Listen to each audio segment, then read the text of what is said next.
There is a photograph, taken in the winter of 1891, of a young woman who has just become engaged to the future King of England. She is poised, handsome, perfectly composed, and within 6 weeks the man she is to marry will be dead, raving in a fever, calling out the name of another woman he loved and was forbidden to wed. Within 18 months that same young woman will be engaged again to the dead man's younger brother, and she will marry him, and she will become queen, and she will wear the composure of that photograph like armor for the next 60 years. Her name was Mary of Teck, though her family called her May. History remembers her as a pillar of dignity, the steady consort who held the monarchy together through war and abdication, the grandmother of Elizabeth II. The official story is one of duty rewarded, of a sensible girl who made a good marriage and served her country well. The official story leaves a great deal out. It leaves out that she was considered, by the rigid standards of her world, not quite good enough to marry royalty at all. It leaves out that she was handed from one brother to another like a parcel, by a family that needed a suitable womb more than it needed her happiness. It leaves out the household she and her husband built, a place so cold and so fearful that it broke at least one of their sons and damaged most of the rest. It leaves out the child they hid away, the epileptic boy sent to a farm cottage to live out his short life apart from his parents, his very existence kept from the public until the day he died. And it leaves out the question that hung over the whole marriage for decades, a rumor serious enough to send a man to prison about whether the king was already secretly married to someone else. This is the story the Dignity was built to cover. It is drawn entirely from the historical record, from letters, from court documents, from the accounts of the people who were there. It does not invent the private thoughts of the dead. It does not need to. The documented facts are dark enough on their own. If you want history told honestly, the version underneath the official portrait, then subscribe now, because what follows is one of the strangest and saddest royal marriages of the modern age, and almost none of it is the way you were taught to remember it. Mary of Teck spent her whole life being told to keep her face still. By the end of this story, you will understand exactly what that stillness was hiding. If you're enjoying this story so far, don't forget to hit the like button and subscribe. Drop a comment telling me where in the world you're watching from. I love hearing from you. To understand the marriage, you have to understand the bride, and to understand the bride, you have to understand a single ugly word that governed her entire early life, morganatic. It comes from the old dynastic rule book of European royalty, and it meant in plain terms tainted blood. It meant that somewhere in your ancestry, a royal had married beneath their rank to someone not of equal royal birth, and that the stain of that lesser marriage passed down through the generations, marking the descendants as not quite the genuine article. A morganatic prince was still a prince, but he was a prince with an asterisk, barred from the very top tables of European royalty, regarded by the purest dynasties as second-rate. Mary of Teck was born carrying that mark, and in the rigid hierarchy of the late 19th century, it came very close to disqualifying her from the destiny she would eventually fulfill.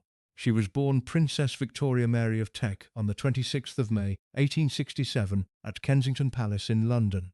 By one account, she came into the world in the very room where Queen Victoria herself had been born 48 years and 2 days earlier, a coincidence that would have pleased the family had they known how high the infant would one day rise.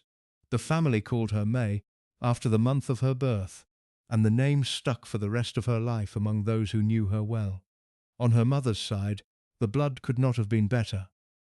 Her mother was Princess Mary Adelaide of Cambridge, a granddaughter of King George III, a full and unquestioned member of the British royal family, a first cousin to Queen Victoria. Through her mother, May was as British and as royal as anyone could be. The trouble was her father, Francis, Duke of Teck, was a German nobleman from the Kingdom of Württemberg, and his lineage carried exactly the kind of unequal marriage the rule book punished.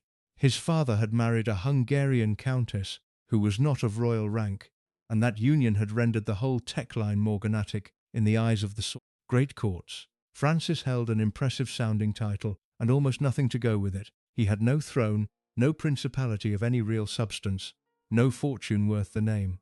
What he had was a grand manner, a handsome surfeit, a quick temper that worsened as the years of frustration accumulated, and a place in the royal world that was always slightly conditional, always dependent on the goodwill of grander relations.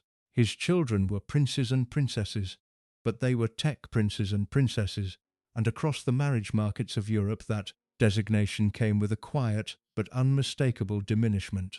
The result was a childhood of constant contradiction, and it pressed itself deep into May's character in ways that would shape every decision of her adult life. On the surface, the family was unmistakably royal. They lived in apartments at Kensington Palace and at White Lodge, a handsome house set in Richmond Park.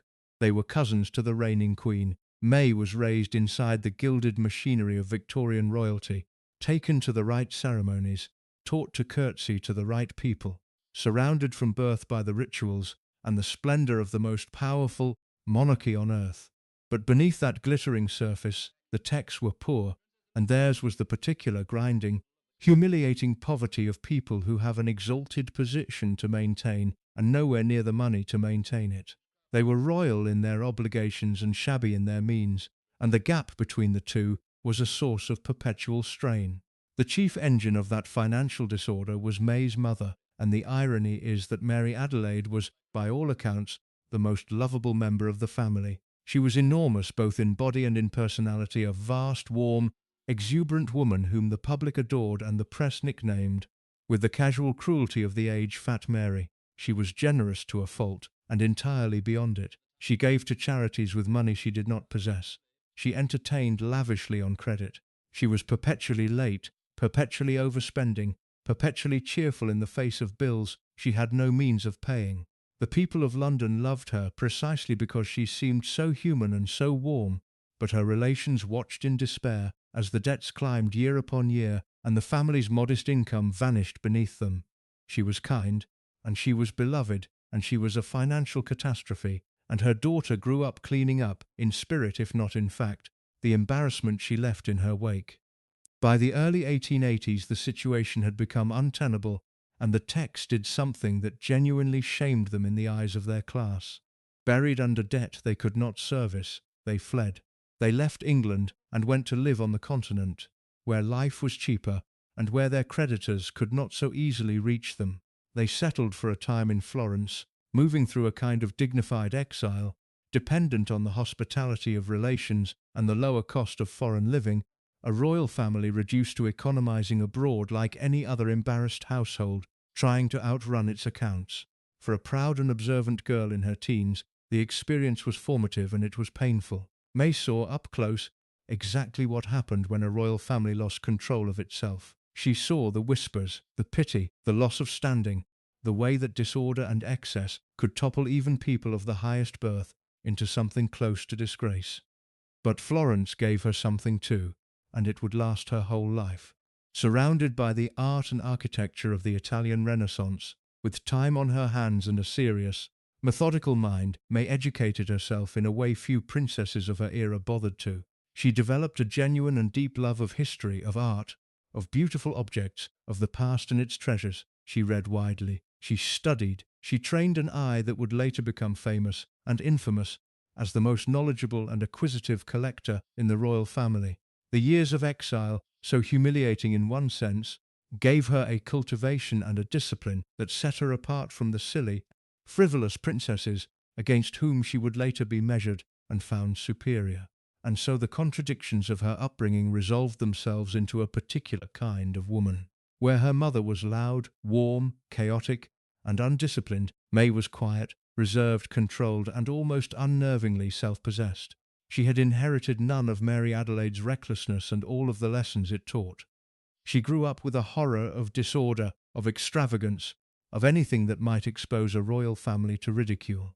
Because she had watched her own family suffer all three, she developed in their place a fierce and lifelong devotion to the institution of monarchy itself, to its rules and its dignity, and above all its permanence. For a girl whose own position had always been precarious, whose family had nearly fallen out of the royal world entirely, the monarchy as an institution represented the one solid thing, the structure that gave her uncertain life, its meaning and its shape.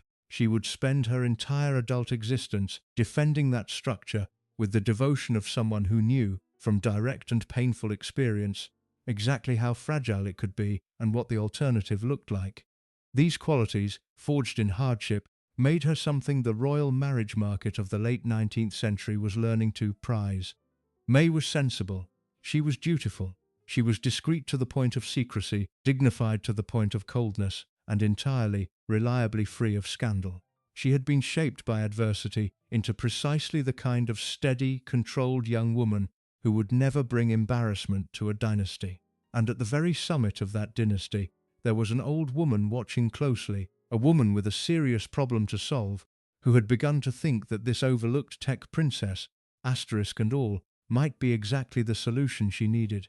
Queen Victoria sat at the center of European royalty, like a spider at the heart of an enormous web, her children and grandchildren married into thrones across the entire continent. She was the supreme matchmaker of her age, and she took the duty with deadly seriousness. Because to Victoria, the marriages of her descendants were not romances. They were instruments of policy, of dynastic security, of the survival of monarchy itself. And Victoria had taken a particular and somewhat surprising liking to young May of Teck. She found the girl sensible, where so many young princesses struck her as empty-headed; serious where others were frivolous, possessed of real substance. In her letters, Victoria praised May as a superior girl, quiet and reserved until you knew her well, and pointedly the reverse of superficial. The old queen was prepared to do something remarkable. She was prepared to overlook the morganatic taint, the penniless German father, the family debts and the continental exile, the whole catalogue of disqualifications, because she had decided that May possessed something rarer and more useful than pure blood. She had character, she had backbone, and Victoria believed she knew exactly the troubled young man who was in desperate need of a wife with backbone. That decision sealed May's fate, and it sealed it in a way that left no room at all for May's own wishes. She would not choose a husband. She would be chosen as a remedy, prescribed to a difficult prince the way a doctor prescribes a steadying medicine. When Victoria looked at May of Teck, she did not see a young woman with hopes, desires, and a heart of her own. She saw a solution to a dynastic emergency, and the Prince May was intended to cure was the most troubling figure in the entire British royal family. A young man whose unsuitability for the throne had become a source of genuine alarm at the highest levels. A prince so worrying that the search for a wife who might fix him had taken on the urgency of a rescue mission. The poor relation, the girl with the tainted blood and the bankrupt parents and the self-educated mind, was about to be lifted to the very pinnacle of the British monarchy. She was to be betrothed to the young man who stood second in line to the throne of the largest empire in human history. By every external measure, it was the triumph of her life, the answer to every anxiety of her precarious childhood, a leap from the embarrassed margins of royalty to its absolute center. It should have been a fairy tale. It would become, within a matter of weeks, the first of the great dark turns in a story that is full of them, because the prince to whom she was promised was not the prize he appeared to be from a distance, and the closer May was drawn into his world, the more she came to understand the true nature of what she had agreed to. His name was Prince Albert Victor. His family called him Eddy, and almost nothing about him was what the dynasty needed it to be. Prince Albert Victor, Duke of Clarence and Avondale, eldest son of the Prince of Wales and grandson of Queen Victoria, second in the line of succession to the throne of the British Empire, was, by a margin that the documented record makes painfully clear, the most worrying heir the monarchy had produced in living memory. To grasp the darkness at the very start of Mary's story, you have to understand precisely what kind of man she was being handed to, and while his posthumous reputation became buried under a great deal of lurid invention that has to be carefully stripped away, the sober facts that remain are troubling enough on their own. He was born in January 1864, 2 months premature, and from the very beginning there was a sense among those around him that something was not quite right. As he grew, the unease only deepened. He was a strikingly listless child who became an even more listless young man. The royal tutor charged with educating him and his younger brother George, a clergyman named John Neil Dalton, recorded his despair in terms that have survived, describing an abnormally dormant condition of mind in his elder pupil, a boy who seemed unable to concentrate, who could not be made to apply himself, who drifted through his lessons in a kind of permanent fog. Dalton kept the two brothers together for years longer than was normal, in part because Eddy seemed incapable of progressing on his own and leaned heavily on the steadier, more disciplined George. Where George absorbed the structure and routine of their shared naval training and came to thrive on it, Eddy merely endured it, passing through the forms of an education without ever seeming to take any of it in. The concern followed him into adulthood and into uniform. He went through naval training as a cadet alongside his brother, the two princes sent on a long voyage around the world together aboard a warship, and then, when their paths diverged, Eddy was sent to Trinity College, Cambridge. He made little impression there beyond his rank. His tutors found him as hard to engage as Dalton had. He was then commissioned into the army, into a cavalry regiment, but he undertook no serious military duties and showed no aptitude for the work. He was a prince in a soldier's uniform who did almost no soldiering, a young man going through the motions of a life that had been mapped out for him and to which he seemed fundamentally unsuited. Contemporaries described him as languid, dreamy, vacant, perpetually half-absent. One biographer would later reach for the word shapeless, and it captured something real, a sense of a personality that had never quite cohered, that lacked the firm outline of a man ready to one day be king. Even his grandmother, who was fond of him, called him wayward, and the word carried real worry beneath its mildness. Modern historians have tried charitably to find explanations. Some have suggested that Eddy inherited a degree of deafness from his mother, Princess Alexandra, whose own hearing was severely impaired, and that an undiagnosed hearing problem might account for much of the apparent dullness and inattention, a boy struggling to follow lessons and conversations he could not properly hear, mistaken for stupidity when the real problem lay in his ears. Others have proposed some form of learning difficulty or developmental condition that the medicine of the age had no language to describe. The truth cannot now be recovered, and it is fairer to Eddy to admit the uncertainty than to assume the worst. What the contemporary record agrees on, without dissent, is that those responsible for the future of the monarchy looked at the young man who would one day inherit it, and were frightened by what they saw. He did not seem equal to the role, and in a hereditary system, where the throne passes by birth and not by merit, an unequal heir is a slow-moving emergency that everyone can see and no one can easily solve. Then there were the scandals, and here the historian must move with real care, because the void of public information around Eddy became, both during his life and especially after his death, a magnet for invention, and the documented must be separated from the imagined. Start with what is genuinely in the record, or at least seriously alleged within it. In 1889, when Eddy was in his mid-20s, London was convulsed by the affair that became known as the Cleveland Street Scandal. The police uncovered a male brothel operating at a house on Cleveland Street, a place where men of rank and wealth paid for sex with young male prostitutes, several of them telegraph messenger boys, at a time when such acts were not merely socially ruinous but criminal offences carrying severe penalties. As the investigation widened, it began to brush against the aristocracy and even the fringes of the court, and the authorities moved with conspicuous caution, allowing certain well-connected figures to slip abroad ahead of prosecution. In the rumours that swirled around the case, the name of Prince Albert Victor was whispered, the suggestion being either that he had been a patron of the house or that the establishment was being protected to shield someone close to the throne.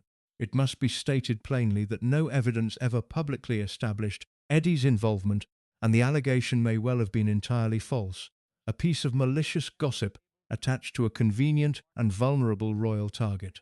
But the rumour clung to him regardless, and it deepened the general atmosphere of anxiety and concealment that surrounded the prince, the sense of a young man whose private life was a source of dread to the people charged with guarding the monarchy's reputation. Then there is the wildest myth of all, and it earns a mention only so that it can be firmly buried. Long after his death, in the conspiracy literature of the 20th century, Eddy was grotesquely linked to the Jack the Ripper murders of 1888, recast by various fevered theorists as either the killer himself or the hidden centre of a vast royal cover-up involving secret marriages, illegitimate children, and Masonic assassins. The whole edifice is rubbish. The documented record places Eddy verifiably elsewhere with solid alibis, during the murders, and no serious historian gives the theory the slightest credit. It is worth naming purely because of what it reveals about the man's strange place in the public imagination. Eddy was the kind of figure people wanted to believe terrible things about, and the official silence that surrounded him, the careful palace blankness, left a vacuum that the darkest speculation rushed to fill. A prince about whom the truth is hidden becomes a prince about whom anything can be believed. But the documented fact that matters most for Mary's story is none of the scandals. It is something quieter and sadder and far more human, and it concerns the prince's heart. Because for all his vagueness and his troubles, Eddy was capable of love, and the woman he loved was emphatically not the woman the dynasty selected for him. Her name was Princess Hélène of Orléans, a daughter of the exiled French royal house, and Eddy's attachment to her was genuine and, by the surviving accounts, deeply felt. There was real warmth between them, real desire to marry. But there was an obstacle that the Constitution of Britain made absolute. Hélène was a Roman Catholic, and under the Act of Settlement that governed the succession, any prince who married a Catholic forfeited his place in the line to the throne. For Eddy to marry the woman he loved, he would have had to renounce the crown itself. The drama that followed was real and poignant. The young couple did not give up easily. Hélène, it is recorded, was willing to consider converting to Protestantism for his sake, an extraordinary sacrifice for a princess of the devoutly Catholic House of Orléans. There were reports that she even appealed personally, travelling to put her case, and that the matter was carried as high as it could go, but the obstacles proved immovable. Her own family and church would not countenance the conversion, and the British establishment would not bend the rules of the succession. The match was forbidden from every direction at once. The one woman Eddy actually wanted was taken away from him by the cold logic of dynastic law, and the search resumed for a suitable, Protestant, dynastically blameless bride who could steady the wayward prince and secure the line. That bride was Mary of Teck, and the cold machinery of royal matchmaking is nowhere more visible than in how she came to be chosen. She was not selected because Eddy loved her. He loved someone else, someone he had just been forbidden to marry, and his heart was, by every indication, still with the French princess he had lost. May was chosen because she was suitable. She was the right religion, the right temperament, available, sensible, and trusted by the Queen to be a good and steadying influence on a young man who badly needed one. In the autumn of 1891, May and her brother Adolphus were summoned without warning to Balmoral, and the old Queen, having pointedly arranged for May's chaotic mother to be left off the invitation so that she could assess the girl on her own merits, looked her over and gave her approval. The engagement of Prince Albert Victor and Princess Mary of Teck was announced in December 1891. The wedding was fixed for the 27th of February 1892. Victoria, who disliked long engagements, wanted the thing settled quickly, and apartments at St. James's Palace were already being prepared for the young couple to begin their married life. For May, it was a vertiginous elevation. The poor relation, the morganatic afterthought, whose family had fled the country to escape its creditors, was now to marry the future king, and one day to be crowned Queen of England and Empress of India. Every humiliation of her childhood would be erased by the sheer magnitude of the match. By every external measure, it was the crowning triumph of her life, and yet the record preserves a detail that slices straight through the fairy tale and reveals the human cost underneath it. May had doubts, and they were serious. Having become engaged, having spent more time in Eddy's company, having begun to understand what kind of man she was actually binding herself to, and what kind of marriage it promised to be, the sensible, clear-eyed May faltered. By the account that survived, she went to her mother in distress. She wept. She confessed that she was not certain she could go through with it. She was being asked to marry a man she did not love, a strange, vague, troubled prince whose heart still belonged to a woman he had been forbidden to wed, and the part of May that saw things clearly understood exactly what lay ahead. Her mother's response is one of the quietly devastating moments of the whole story, and it lays bare the entire world that May inhabited. Mary Adelaide, the warm and loving mother who had given her children so much affection, did not offer comfort or a way out. She told her daughter, in plain terms, that she did not have a choice. The match had been made. The Queen had given her blessing. The family's battered fortunes and standing depended on it. May's feelings had never entered into the calculation, and the kindest thing her own mother could do was to say so honestly and help her accept the inevitable. Duty for Mary of Teck was never a thing she chose. It was a thing handed to her by an old queen and a desperate family, and her role was to carry it without complaint, whatever it cost her. So May did what she would do again and again across the next 60 years. She steeled herself, she folded her doubts away behind the still, composed face she had been perfecting since girlhood. She prepared to marry a man she did not love, for reasons that had nothing whatever to do with her own happiness, and she resolved to be a good wife to him, the steadying influence everyone wanted her to be. She would do her duty, because duty was the only thing her world had ever offered her in place of choice.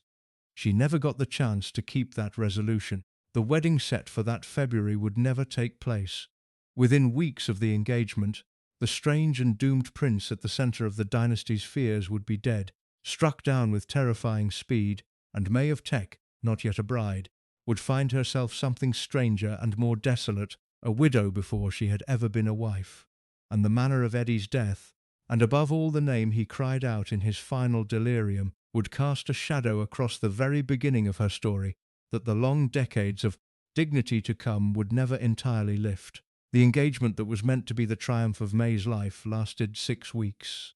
In that time the wedding plans were laid, the apartments at St. James's prepared, the gifts beginning to arrive, the nation settling in to the prospect of a royal marriage in the depth of a hard winter. And in that same time, almost unnoticed at first, a sickness was moving through the country that would reach into the heart of the royal family and tear May's future apart before it had properly begun. The winter of 1891 into 1892 fell in the middle of one of the deadliest pandemics of the 19th century, the great influenza outbreak that had begun sweeping the world in 1889, and that returned in successive waves over the following years. It was sometimes called the Russian flu, because it seemed to have travelled westward out of the Russian Empire, and it killed in enormous numbers across Europe and beyond, striking the young and the strong as readily as the old and the frail. It was the kind of disease that could take a healthy man in his 20s and reduce him to a corpse inside a week, and in the early days of 1892 it arrived at Sandringham, the royal family's country estate in Norfolk, where the household had gathered for Christmas and for Eddy's birthday. The prince had turned 28 on the 8th of January. There were festivities, a house full of family, the ordinary rhythms of a royal Christmas stretched into the new year. And it was during this gathering, in the first days of January, that Eddy began to feel unwell. By one account he was out shooting when the first symptoms took hold, and he came indoors complaining of a heavy cold, the kind of thing that seemed, at first, entirely unremarkable in an English January. He took to his bed. May, his fiancée, was at Sandringham, and she sat with him in those early days, the dutiful bride-to-be at the bedside of the man she had agreed to marry, expecting, as everyone expected, that he would shake off the chill in a few days, and the household would return to its normal course. He did not shake it off. Within a day or two the heavy cold had deepened into influenza, and then the influenza moved into his lungs, and the doctors, summoned and grave, diagnosed an inflammation of the lungs, what the period called pneumonia. The mood in the house turned from mild concern to real alarm. The prince, who had always seemed vague and listless, was now genuinely, dangerously ill, and the disease was moving through him with the merciless speed that made that particular influenza so terrifying. His mother, Princess Alexandra, scarcely left his side. His father, the Prince of Wales, the future Edward VII, hovered in the household in helpless dread, and May watched and waited as the man she was to marry in a matter of weeks slipped further and further from them. By the 13th of January the prince was delirious. The fever had taken his mind, and he raved, drifting in and out of lucidity, his words tumbling out without sense or order, the disordered speech of a man whose brain was burning. And it is here that the record preserves the single most haunting detail of May's entire early life, a detail so cruel in its timing and its meaning that it reads almost like something a novelist would be too heavy-handed to invent. As Eddy lay dying, raving in his fever, with his fiancée somewhere in the house and his mother at his side, he cried out again and again a name. The name was not May. It was Hélène. "Helene, Helene," he called, the name of the Catholic French princess he had loved and been forbidden to marry, the woman the dynasty had taken from him so that he could be matched instead to the sensible, suitable girl now waiting nearby for a wedding that would never happen. Consider what that meant for May, and what it tells us about the marriage she had agreed to. She had set aside her own doubts, steeled herself, accepted that her feelings did not matter, and that duty required her to marry a man she did not love. And now, as that man died, the last coherent thing his fevered mind could produce was the name of another woman. Whatever faint hope May might have nursed, that affection could grow between them, that she might in time become something more to Eddy than a dynastic convenience, died with him in that room, drowned out by the name he called instead of hers. She had been chosen as a replacement for Helene, and in his final hours Eddy made it agonizingly clear that a replacement was all she had ever been. It is impossible to know what May felt, standing in that house, hearing of those cries. She left no record of it, because she never left a record of anything that touched her own heart. But the silence that followed was characteristic, and it was the silence she would maintain over every wound for the rest of her life. On the morning of the 14th of January, 1892, the end came. For roughly 6 hours, the prince struggled against the disease, his breathing failing, his fingernails turning blue as his body lost its fight for oxygen, while his mother held his hand and the household waited in the corridors. At 35 minutes past 9 in the morning, Prince Albert Victor, Duke of Clarence and Avondale, second in line to the throne of the British Empire, died at Sandringham, 6 weeks after his engagement, 5 weeks before his wedding, at the age of 28. The grief of the family was profound, and it was, by the accounts of the time, genuine and devastating. Whatever Eddy's failings, he had been loved within his family with real tenderness, especially by his mother, who never fully recovered from his loss and who preserved his room at Sandringham as a kind of shrine for years afterward. Queen Victoria, the matriarch who had arranged his engagement and pinned her hopes on May to steady him, wrote of the death in tones of stunned disbelief, calling it an overwhelming misfortune and confessing that she was too stunned to take it in. The nation, which had been preparing for a wedding, was plunged instead into mourning for a young prince cut down on the threshold of his life. He was buried in the Albert Memorial Chapel beside St. George's Chapel at Windsor, and the wedding clothes were put away, and the apartments at St. James's stood empty, and the whole elaborate machinery that had been assembled to make May a future queen ground to a sudden, grief-stricken halt. And May, in all of this, occupied a position of peculiar and painful awkwardness. She was not a widow, she had not been a wife, but she was not free either, not simply an unattached young woman who could quietly resume her life. She was the woman who had been engaged to the dead heir, the bride who never married, a figure of intense public sympathy and intense public attention, her fortunes once again uncertain, and her future once again entirely out of her own hands. She had been lifted to the summit of the monarchy, and then, in 6 weeks, dropped through no fault and no choice of her own, back into the limbo of the not quite placed royal woman. The triumph had evaporated. The fairy tale had collapsed into a deathbed and a funeral and a name that was not hers. For most young women of her time and class, the death of a fiancé, however tragic, would have meant grief, a period of mourning, and then the slow business of moving on, perhaps toward another and lesser match. But May was not most young women, and the British monarchy was not in a position to simply let her go.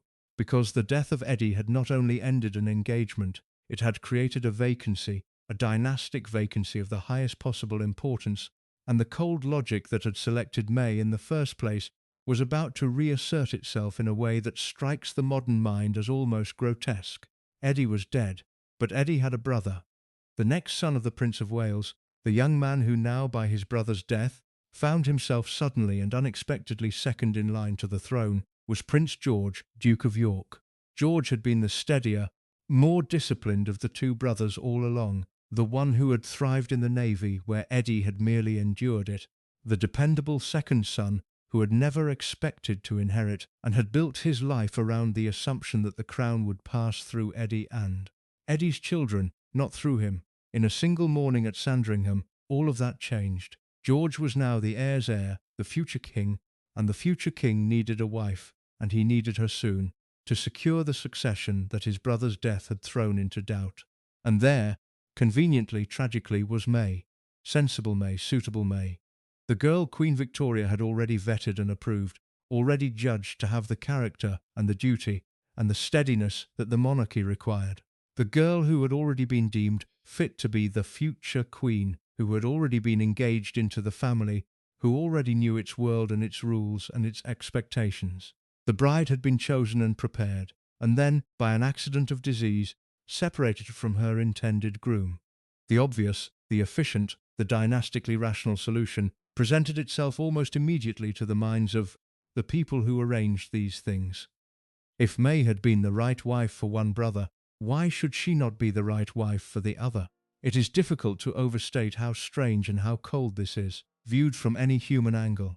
A young woman's fiancé had just died in front of his family, calling another woman's name, and within the same circles that had buried him, a conversation was beginning, quietly at first, and then with growing seriousness, about whether his grieving almost bride should simply be transferred to his surviving brother, like an asset reassigned after the death of its intended owner.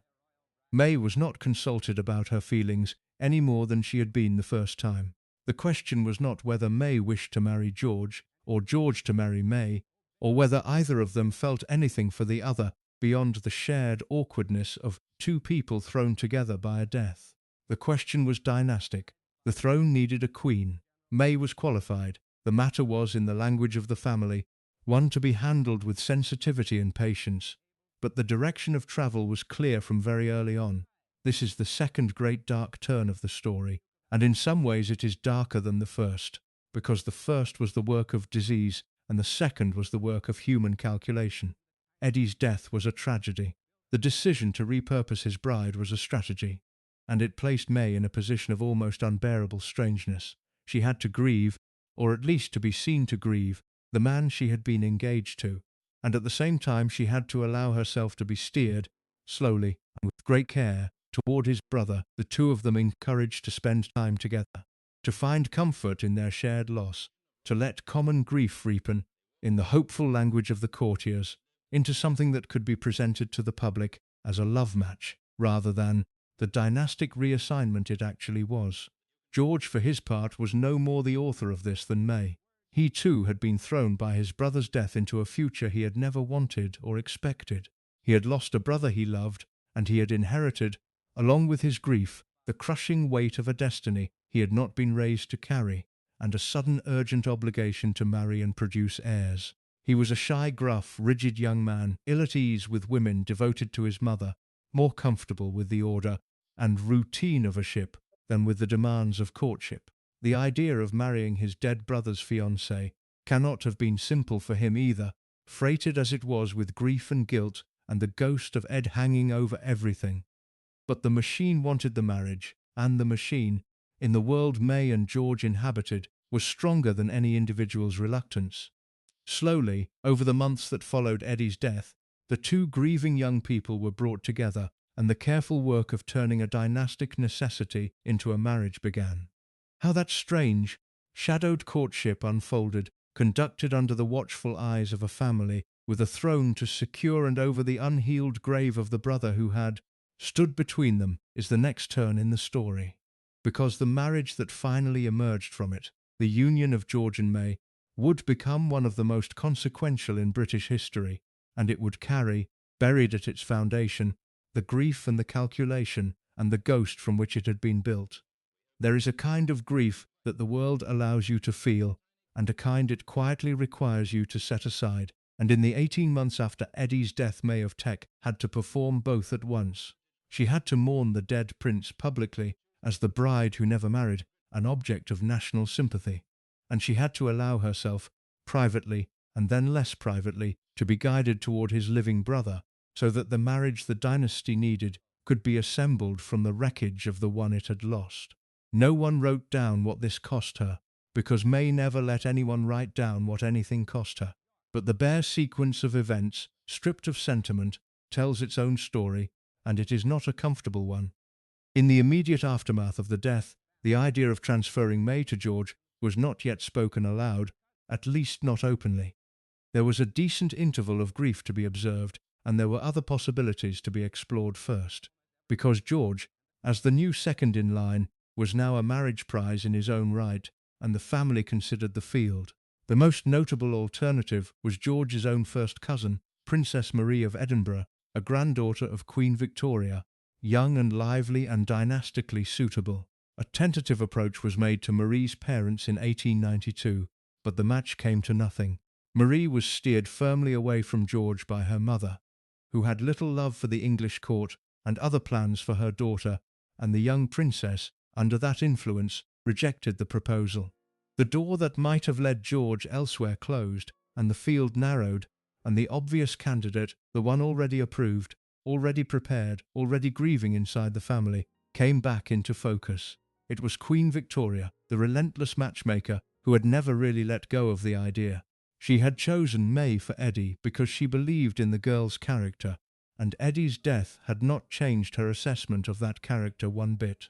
If anything, it had strengthened it, because May had borne the loss of her fiancé with exactly the dignity and restraint that Victoria prized, never making a public spectacle of her grief, never putting a foot wrong. The Queen had identified a future queen, and a mere accident of influenza was not going to make her abandon a sound decision. To Victoria's mind, the solution was almost elegant in its logic. The right woman had been found. One groom had died, another was available. The woman should simply marry the other groom. That this involved asking a young woman to marry the brother of the man whose deathbed she had recently attended was, to the dynastic mind, a detail to be managed, not an objection to be respected, and so the careful work began. May and George were encouraged to spend time together, brought into the same houses, the same gatherings, the same quiet family afternoons, ostensibly to comfort one another in their shared loss. They had, after all, a genuine bond of grief. George had lost a beloved, May had lost a fiancé. They could mourn Eddy together, and in mourning him together, they could, the courtiers hoped, discover in one another something that might serve as the foundation of a marriage. It was grief deployed as matchmaking, sorrow enlisted in the service of the succession, and it was conducted with the patience and discretion that the family's dignity demanded. What is genuinely difficult to know, and what the careful student of this story must hold open rather than resolve, is whether anything real grew in that managed soil. The romantic version, the one the official narrative would later prefer, holds that as their common grief eased, George and May discovered a true and tender affection for one another, that the marriage of convenience blossomed into a marriage of love. The colder version holds that two shy, dutiful, emotionally constrained people, both of them grieving, both of them under enormous pressure, both of them temperamentally incapable of resisting the will of the Queen and the needs of the dynasty, simply accepted the inevitable and made the best of it. The truth, as so often with these two, is probably layered and unromantic. They were both serious people with a powerful sense of duty. They were both reserved to the point of awkwardness. They were both grieving the same person, and they were both being firmly pushed in the same direction by everyone whose opinion they had been raised. To obey, affection may have grown, but it grew, if it grew at all, inside a frame built entirely by other people, and the distinction between love and the dutiful acceptance of an arranged inevitability is one that George and May themselves, given their natures, may never have clearly drawn. What is documented is the proposal, and even that carries a quiet poignancy. On the 29th of April 1893, in the garden of his sister Louise's home at East Sheen Lodge, beside an ornamental pond, George, Duke of York, proposed to Princess Mary of Teck. There was no grand romantic declaration recorded, no swept-off-her-feet moment for the history books. There was a shy, gruff young man and a reserved, controlled young woman standing by a pond in a suburban garden, formalizing a union that the entire weight of the British monarchy had been bending them toward for over a year. May accepted. Of course she accepted. She had been told the first time that she did not have a choice, and nothing about her situation the second time gave her any more freedom than the first. The engagement was announced on the 3rd of May, 1893, with the blessing of Queen Victoria, whose plan had at last come to fruition. The right woman finally matched, after a fatal detour, to a living groom. The public reaction was a strange mixture of romance and unease, and the unease is worth dwelling on because it shows that even at the time, people sensed the oddness of what was happening. On the one hand, there was sympathy and approval. Here were two young people united in grief, finding solace and a future together. The tragedy of Eddy's death redeemed by the love that had grown from it. It was a narrative the public could embrace. On the other hand, there were those who found the whole thing distasteful, who muttered that it was unseemly, even ghoulish, for a woman to marry the brother of her dead fiancé so soon, who wondered aloud what kind of feeling could really exist between two people brought together in such a way. May was acutely aware of these whispers. She was sensitive to anything that touched the family's dignity, and the suggestion that she was marrying George out of cold ambition, or that the match was somehow improper, wounded her in the private way that she never allowed to show. She bore it, as she bore everything, behind the composed and unreadable face that was already becoming her permanent public mask. The wedding took place on the 6th of July, 1893, at the Chapel Royal of St. James's Palace, the same palace where the apartments had been prepared 18 months earlier for her marriage to Eddy. The symbolism was hard to miss and surely not lost on May. She was marrying in the shadow of the wedding that never happened, in the precincts that had been readied for a different groom. The ceremony itself was grand, attended by the crowded ranks of European royalty. The interconnected web of Victoria's descendants gathered to witness the union that secured the British succession. May wore white. George stood beside her. Queen Victoria, who had engineered the whole thing, looked on with satisfaction at the culmination of her design. Outside, the crowds cheered, and the nation chose, as nations do, to believe in the love story rather than to dwell on the grief and the calculation underneath it. But the ghost was in the room, as the ghost would be in every room of this marriage for a long time to come. May was marrying Eddy's brother, in Eddy's chapel, into the place that had been meant for Eddy's wife. George was marrying the woman his dead brother had been engaged to. Eddy's mother, Prince Alexandra, who had held her dying son's hand and never recovered from losing him, watched her second son marry the girl who would have been her first son's bride. The whole occasion was suffused with the absent prince, the one who should have been standing where George stood, the one whose death had made the entire day possible. No one spoke of it. That was not how this family worked. But it was there, woven into the foundation of the marriage, and it would remain there, an unacknowledged presence for years. What kind of married life did this strange beginning produce? In the early days it was awkward, as a marriage between two such reserved and grief-shadowed people was bound to be. They did not begin as passionate lovers. They began as two dutiful strangers who had been assembled into a couple by forces larger than themselves, and who now had to learn, in the privacy of their new household, how to actually be married to one another. Both of them found open displays of feeling almost impossible. Both had been raised in worlds that prized restraint over warmth. They had to find their footing slowly, and the surviving record of their early correspondence suggests they did it, in part, through writing rather than speech, because both of them found it easier to express affection on paper than face to face. In letters they could reach for tenderness that they could not manage in person, and over time those letters do show a relationship deepening into something genuine, a real attachment built up patiently between two people who were never going to be demonstrative but who came, in their constrained way, to depend on one another.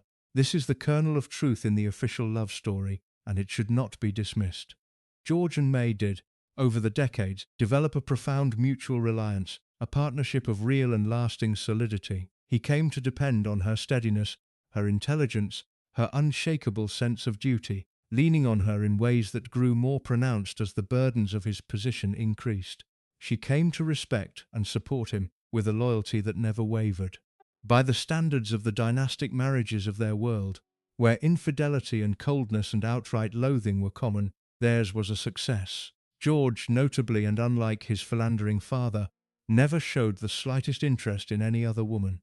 He was, by every account, entirely faithful to May for the whole of their marriage, a fidelity that in the context of his family was almost eccentric. In that narrow but real sense, the arranged match worked. Two people who did not choose each other built something durable out of the materials they were given. But durability is not the same as happiness, and partnership is not the same as love.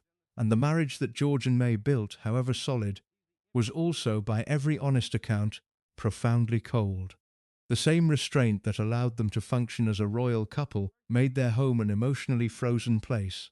The reserve that they shared, which let them respect and rely on one another, also meant that the household they created was starved of warmth, governed by duty and routine, and a horror of any feeling that might disturb the surface.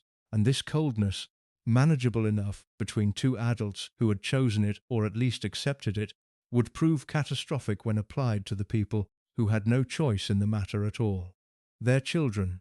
Because the marriage of George and May was about to begin producing children, 6 of them, and the household those children grew up in would become one of the most documented examples of emotional damage in royal history. The cold that the parents could bear, and even in their way thrive within, would fall on their sons and daughter as something much harsher, and the consequences would echo through the monarchy for generations, shaping the reigns of kings and the breakdown of at least one of them. The dutiful, faithful, frozen marriage was a success as a marriage. As a family, it would be something close to a disaster. That is where we go next, into the home that George and May built, and the children it broke. They built their first home together at a place called York Cottage, on the Sandringham estate in Norfolk, and the choice of house tells you almost everything about the marriage that produced it. York Cottage was not a palace. It was, by royal standards, a small, dark, cramped, and architecturally undistinguished house, a former bachelor lodge that George loved precisely because it was modest and orderly and undemanding. He could have lived anywhere. The heir to the British throne and his wife had the grandest residences in the country at their disposal. George chose the cottage, and he kept choosing it, raising his entire family in its poky rooms for years, because it suited a temperament that craved routine, simplicity, and the absence of anything that might disturb a settled life. May, who had the cultivate taste and the love of beautiful things, who would later become the most discerning collector in the royal family, lived in her husband's cramped and gloomy house without complaint, because complaint was not in her repertoire, and because her duty was to support her husband's preferences, not to impose her own. In that house, between 1894 and 1905, the couple had their 6 children. The eldest was Edward, born in 1894, known in the family by the last of his many names, David, the boy who would one day become King Edward VIII, and then, within a year, the man who threw the crown away. Then came Albert, born in 1895, called Bertie, the second son who would inherit the throne his brother abandoned and reign as King George VI, the father of Elizabeth II. After Bertie came a daughter, Mary, the Princess Royal. Then Henry, who became Duke of Gloucester. Then George, who became Duke of Kent. And finally, in 1905, the youngest, John, the child whose short and hidden life would become the darkest single thread in the whole family story. 6 children then, raised by 2 of the most emotionally reserved people in the British aristocracy, in a small dark house governed by a father whose ideas of fatherhood were drawn from the Navy and from his own difficult upbringing. The result was a childhood that has become, in the historical record, almost a byword for the particular cruelty of emotionally frozen privilege, a household of immense wealth and status, and almost no warmth at all. The dominant figure in that household, and the source of most of its coldness, was George. It is important to be fair to him because he was not a monster, and the easy caricature of the brutal royal father needs to be handled with care. George was, in many respects, a man of genuine and even admirable qualities. He was honest, dutiful, deeply conscientious, utterly without the vanity and self-indulgence of his own father. He had a real love of order and stability. He was faithful to his wife, devoted to his country, and serious about the obligations of his position to a degree that his pleasure-loving father never matched. He was also, by the standards of his class, not unusual in his approach to his children. The Victorian and Edwardian upper classes did not, as a rule, raise their children with warmth and intimacy. They handed them to nurses and nannies and tutors, saw them at appointed hours, and expected discipline and obedience in return. George was a product of that world, and his harshness toward his children was, in part, simply the harshness of his time and his class amplified by his own rigid nature. But amplified it was, and the documented effects on the children were severe. George ran his family like a quarterdeck. He demanded punctuality, obedience, and self-control, and he was quick to anger and slow to praise. His children were summoned to his presence and subjected to a scrutiny that frightened them. He teased and mocked and corrected, and he seemed unable or unwilling to offer the simple affection and encouragement that a child needs. There is a famous quotation attributed to George that is supposed to capture his whole philosophy of fatherhood. He is said to have declared that his own father had been frightened of his mother, that he had been frightened of his father, and that he was damned well going to make sure his children were frightened of him. It is a chilling line, and it has been repeated endlessly as the definitive verdict on George as a father. In the interest of honesty, it must be said that the quotation is almost certainly apocryphal. It first appeared decades later in a 1959 book, and there is no solid contemporary evidence that George ever actually said it. But it has endured, and it has endured for a reason, which is that whether or not he spoke those exact words, they ring true to the relationship his children actually had with him. The line survived because it described something real, even if the words themselves were invented. George's children were, by every genuine account, frightened of him. The apocryphal quote is false in its origin and accurate in its substance, which is the worst kind of false. May's role in all this is harder to judge, and it is one of the saddest aspects of her story. She was not cruel to her children, but she was not, by any account, warm to them either, and crucially, she did not protect them from their father. May had been raised to believe that a wife's first duty was to support her husband, and she extended that principle to the nursery. When George was harsh, May did not intervene. She deferred to him in the raising of the children as she deferred to him in everything else, and the deference of the one parent left the children entirely exposed to the temperament of the other. There was, beyond this, something in May herself that found the messy, demanding, emotional business of small children difficult. She was a woman of intellect and control and refined taste, and the chaos of the nursery seems to have been alien to her nature. She loved her children in the constrained way she loved everything, but she did not know how to show it, and she did not make her home a place of comfort for them.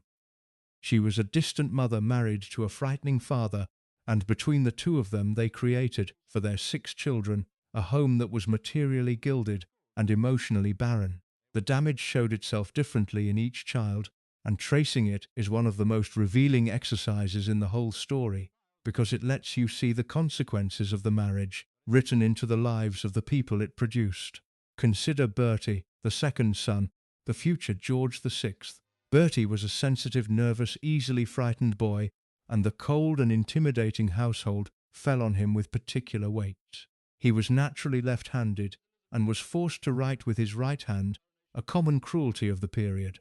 He was made to wear painful splints to correct knock-knees, and somewhere in the pressure and the fear of that childhood, he developed a severe stammer, a stammer that would torment him for the rest of his life and that became, in the 20th century, one of the most famous afflictions in royal history, dramatized and analyzed and held up as the very emblem of a damaged royal childhood. The stammer was not, of course, caused by a single thing, and the science of such conditions is complex. But the consensus of those who have studied his life is that the frightening, unsupportive atmosphere of his upbringing, the harsh father and the distant mother, and the constant fear of getting things wrong, played a real part in producing and entrenching it. A frightened child in a frightening house, made to feel that he was always falling short, developed a frightened tongue. And the cruel irony of his life is that this nervous, stammering second son, the one least equipped by his upbringing for public life, would be forced onto the throne when his elder brother abandoned it, and would have to find the courage, against everything his childhood had done to him, to lead the country through its greatest war.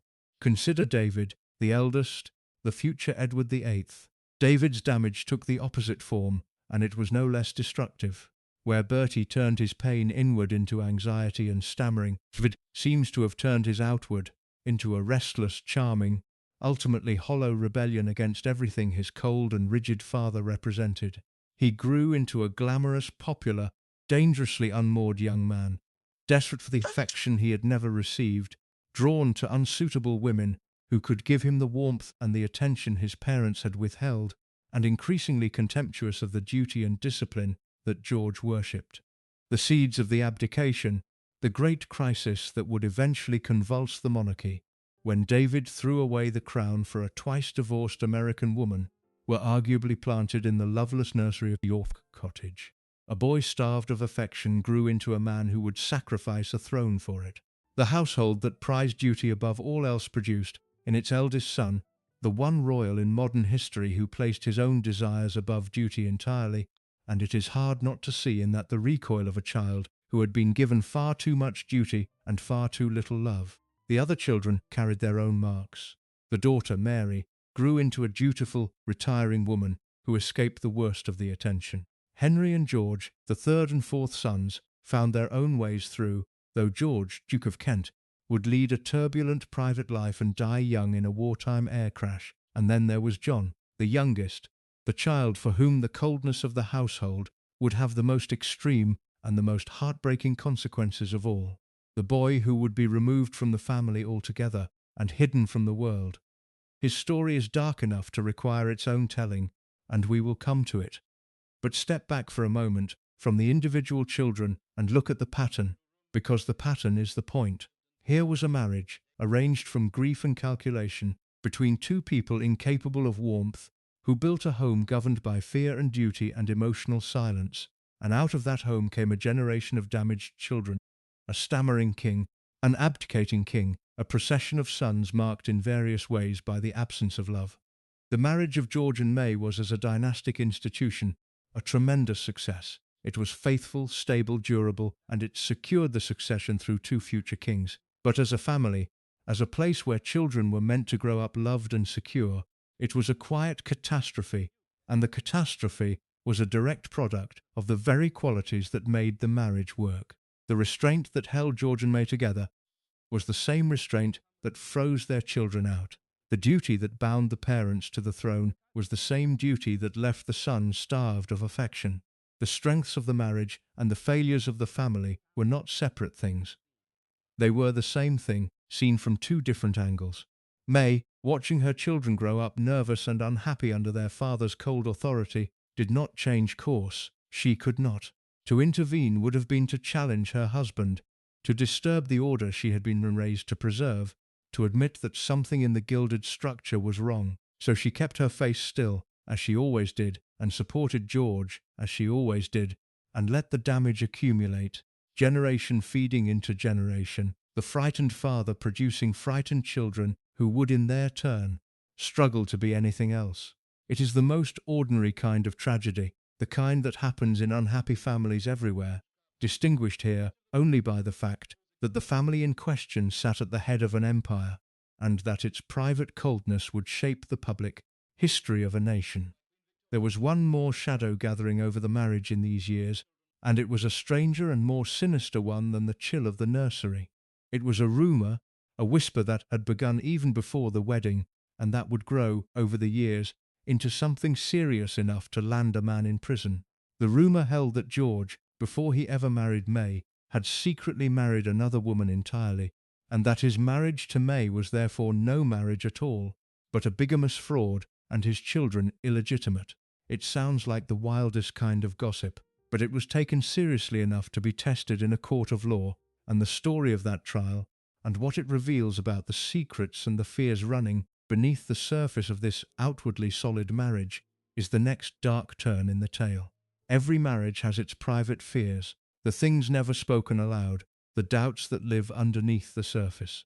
The marriage of George and May had one fear that was not entirely private, because it had been put into print, whispered in radical pamphlets, and would eventually be dragged into a criminal courtroom in front of the whole world. The fear had a shape and a name and a specific accusation, and it was this: that George, before he ever stood beside May at the Chapel Royal, had already secretly married another woman, that this first wife was still living, and that the entire marriage to May, and therefore the legitimacy of their children and the very succession to the throne, rested on a lie. The story of the secret wife is one of the strangest episodes in the history of the modern monarchy, and it sat beneath the surface of George and May's life for years before it finally erupted. To understand it, you have to go back to George's youth, to the years he spent as a young naval officer before his brother's death changed his destiny. As a young man in the Navy, George had served on stations around the world, including in the Mediterranean, and his naval career took him to Malta, where his uncle, the Duke of Edinburgh, was stationed. During these years, George moved in the social world of the naval families on the island, and the rumour that would later haunt him fixed on this period. The claim, in its developed form, was that George, while serving in Malta, had secretly married the daughter of a British admiral named Culme Seymour, that the marriage had been kept hidden, and that children had even been born of it. According to the rumour, this secret first wife was still alive at the time George married May, which would have made the royal marriage bigamous, the children of it illegitimate, and the whole basis of the succession fraudulent. The rumour first surfaced in print in 1893, the very year George married May, in an obscure publication, and at the time George reportedly waved it away as an absurd joke beneath his notice.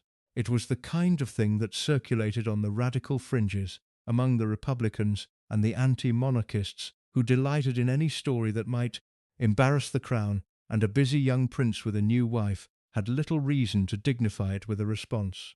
But rumours of this kind do not always die when they are ignored. Sometimes they fester, sometimes they grow. And this one grew, passed along in Republican circles, embellished and repeated, until it had hardened into a fixed article of faith among those who wished the monarchy ill. For 17 years it lingered, an ugly whisper attached to the heir to the throne, never quite loud enough to demand action, never quite quiet enough to disappear. Then George became king. His father, Edward VII, died in May 1910, and George ascended the throne as King George V, with May at his side as queen consort. And the elevation that should have been the summit, his life gave his enemies their opportunity, because a scandalous lie about a private prince is one thing, but the same lie about a reigning king, whose legitimacy is the legitimacy of the throne itself, is a far more dangerous weapon. In the months after George's accession, the rumour was revived and sharpened by a radical propagandist named Edward Milius, a Belgian-born journalist with a history of attending anarchist and socialist meetings and a clear hostility to the monarchy. In a Republican paper, Milius published the bigamy allegation in its most direct and damaging form, stating as fact that the king had a living first wife, that his marriage to Queen Mary was therefore bigamous, and that the royal children were illegitimate. He published it deliberately, provocatively, hoping to force the issue into the open and to wound the institution he despised. This time, George could not wave it away. The accusation now struck at the heart of the crown, and to let it stand unchallenged was to let a poison spread through the foundations of the monarchy. But the king faced a peculiar and frustrating constraint, one that reveals the strange position of a sovereign. George wanted, by all accounts, to confront the lie directly, to go into a courtroom himself and swear on oath that it was false, to look his accuser in the eye and destroy the slander with his own testimony. He could not. The constitutional convention was and is that the sovereign does not give evidence in his own courts. The king is the fountain of justice, and the fountain does not step down to testify like an ordinary litigant. George was effectively barred from the one act that would have most satisfied him, the personal, sworn, public denial of the lie about his own marriage. He had to fight the accusation at one remove through the machinery of the state, while the man who had insulted his wife and his children stood in the dock, and he himself was forced to remain silent. The case came to trial in February 1911, less than a year into the new reign.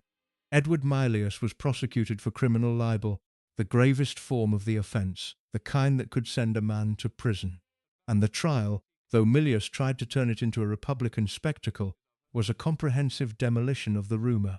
The prosecutions laid out the facts. The dates of George's naval service were established. It was shown that he had not been in the places, at the times, that the supposed secret marriage would have required. The admiral's daughter at the centre of the story, the woman George was alleged to have secretly married, had in fact married another man entirely, in a documented and public ceremony, and her real husband and her real history were a matter of record. The whole structure of the allegation collapsed under the weight of ordinary documented fact. There had been no secret marriage. There was no first wife. The story was, from beginning to end, a fabrication, The jury did not take long. Milius was found guilty of criminal libel and sentenced to 12 months in prison. The lie that had shadowed George and May's marriage for 17 years was at last formally and publicly destroyed in a court of law, the accusation proven false, the slanderer jailed, the legitimacy of the king and his children vindicated. By every legal measure, it was a complete victory for the crown. If you are following this story honestly, the way history actually happened rather than the way the official portraits would prefer, then take a moment now to subscribe, because the deeper we go into this marriage, the more the gap widens between the dignified public face and the strange dark truth underneath it, and there is a great deal more of that truth still to come. And yet the episode of The Secret Wife leaves a residue, and the residue is worth sitting with, because it tells us something about the marriage and about the man at its center. Consider what the trial actually proved. It proved that the bigamy rumor was false. It did not, and could not, prove that George was a warm or a happy or an open man. What it revealed instead was a king so private, so guarded, so walled off behind the conventions of his role, that a vacuum of information had formed around him into which a poisonous lie could grow and flourish for 17 years. The same reserve that governed his marriage, the same horror of personal exposure that he shared with May, the same instinct to reveal nothing and explain nothing, had created exactly the conditions in which such a slander could take root. A more open man, a man who lived more visibly, might never have given the rumor room to breathe. George's secrecy, the very quality that defined him, had nearly cost him dearly. And the episode reveals, too, something about the strange asymmetry between the public legitimacy of this marriage, its private reality. In the eyes of the law after the Milius trial, the marriage of George and May was unimpeachable, its legitimacy proven beyond doubt, its foundation sound, no secret wife, no bigamy, no fraud. The succession was secure, the children were legitimate, the institution was protected. But the law can only ever certify the legal facts of a marriage. It cannot speak to the human ones, and the human facts of this marriage, as we have already seen, were a great deal more complicated than its flawless legal status suggested. This was a union founded on grief and dynastic calculation, between two people who had not chosen each other, conducted in a register of such complete emotional restraint that it froze their own children, presided over by a husband so secretive that a lie about his wife could grow unchecked for nearly 2 decades. The marriage was legally perfect and humanly strange, and the gap between those two things is the gap this entire story is built around. George himself emerges from the affair as a figure who is in his way, almost as enigmatic as his wife, and it is worth pausing on him, because the marriage cannot be understood through May alone. George V has come down to history as the dependable, dull, conscientious king, the steady hand that guided the monarchy through the First World War and the upheavals that followed, the bearded, gruff, stamp-collecting sovereign who looked exactly like a king ought to look and behaved with exactly the solid respectability his pleasure-loving father had lacked. There is truth in that portrait. He was dependable, he was conscientious, he was in the narrowest sense a successful king. But the same man was the frightening father who terrified his children, the rigid disciplinarian who could not show affection, the secretive prince around whom a vacuum of slander had formed.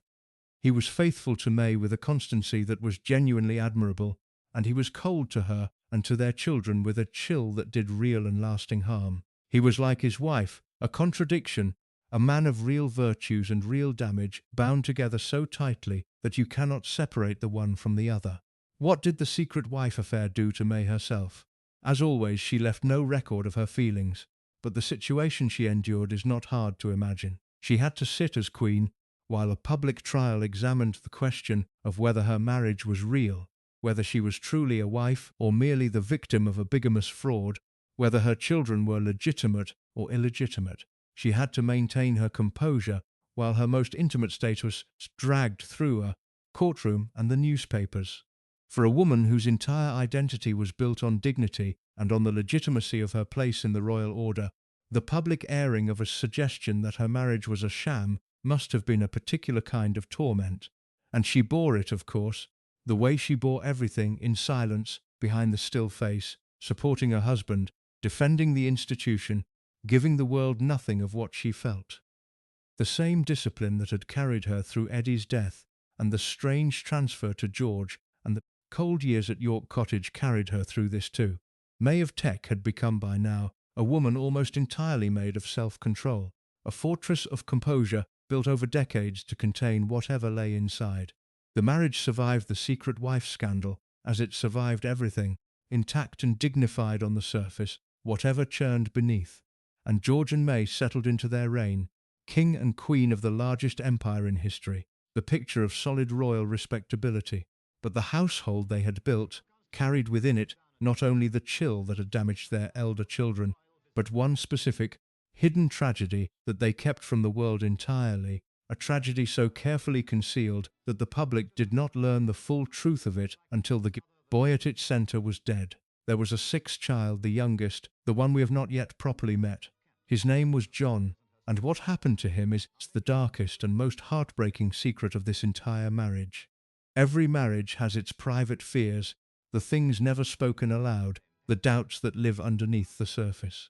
The marriage of George and Mary had one fear that was not entirely private, because it had been put into print, whispered in radical pamphlets, and would eventually be dragged into a criminal courtroom in front of the whole world. The fear had a shape and a name and a specific accusation, and it was this: that George, before he ever stood beside Mary at the Chapel Royal, had already secretly married another woman, that this first wife was still living, and that the entire marriage to Mary, and therefore the legitimacy of their children and the very succession to the throne, rested on a lie. The story of the secret wife is one of the strangest episodes in the history of the modern monarchy, and it sat beneath the surface of George and Mary's life for years before it finally erupted. To understand it, you have to go back to George's youth, to the years he spent as a young naval officer before his brother's death changed his destiny. As a young man in the Navy, George had served on stations around the world, including in the Mediterranean, and his naval career took him to Malta, where his uncle, the Duke of Edinburgh, was stationed. During these years, George moved in the social world of the naval families on the island, and the rumour that would later haunt him fixed on this period.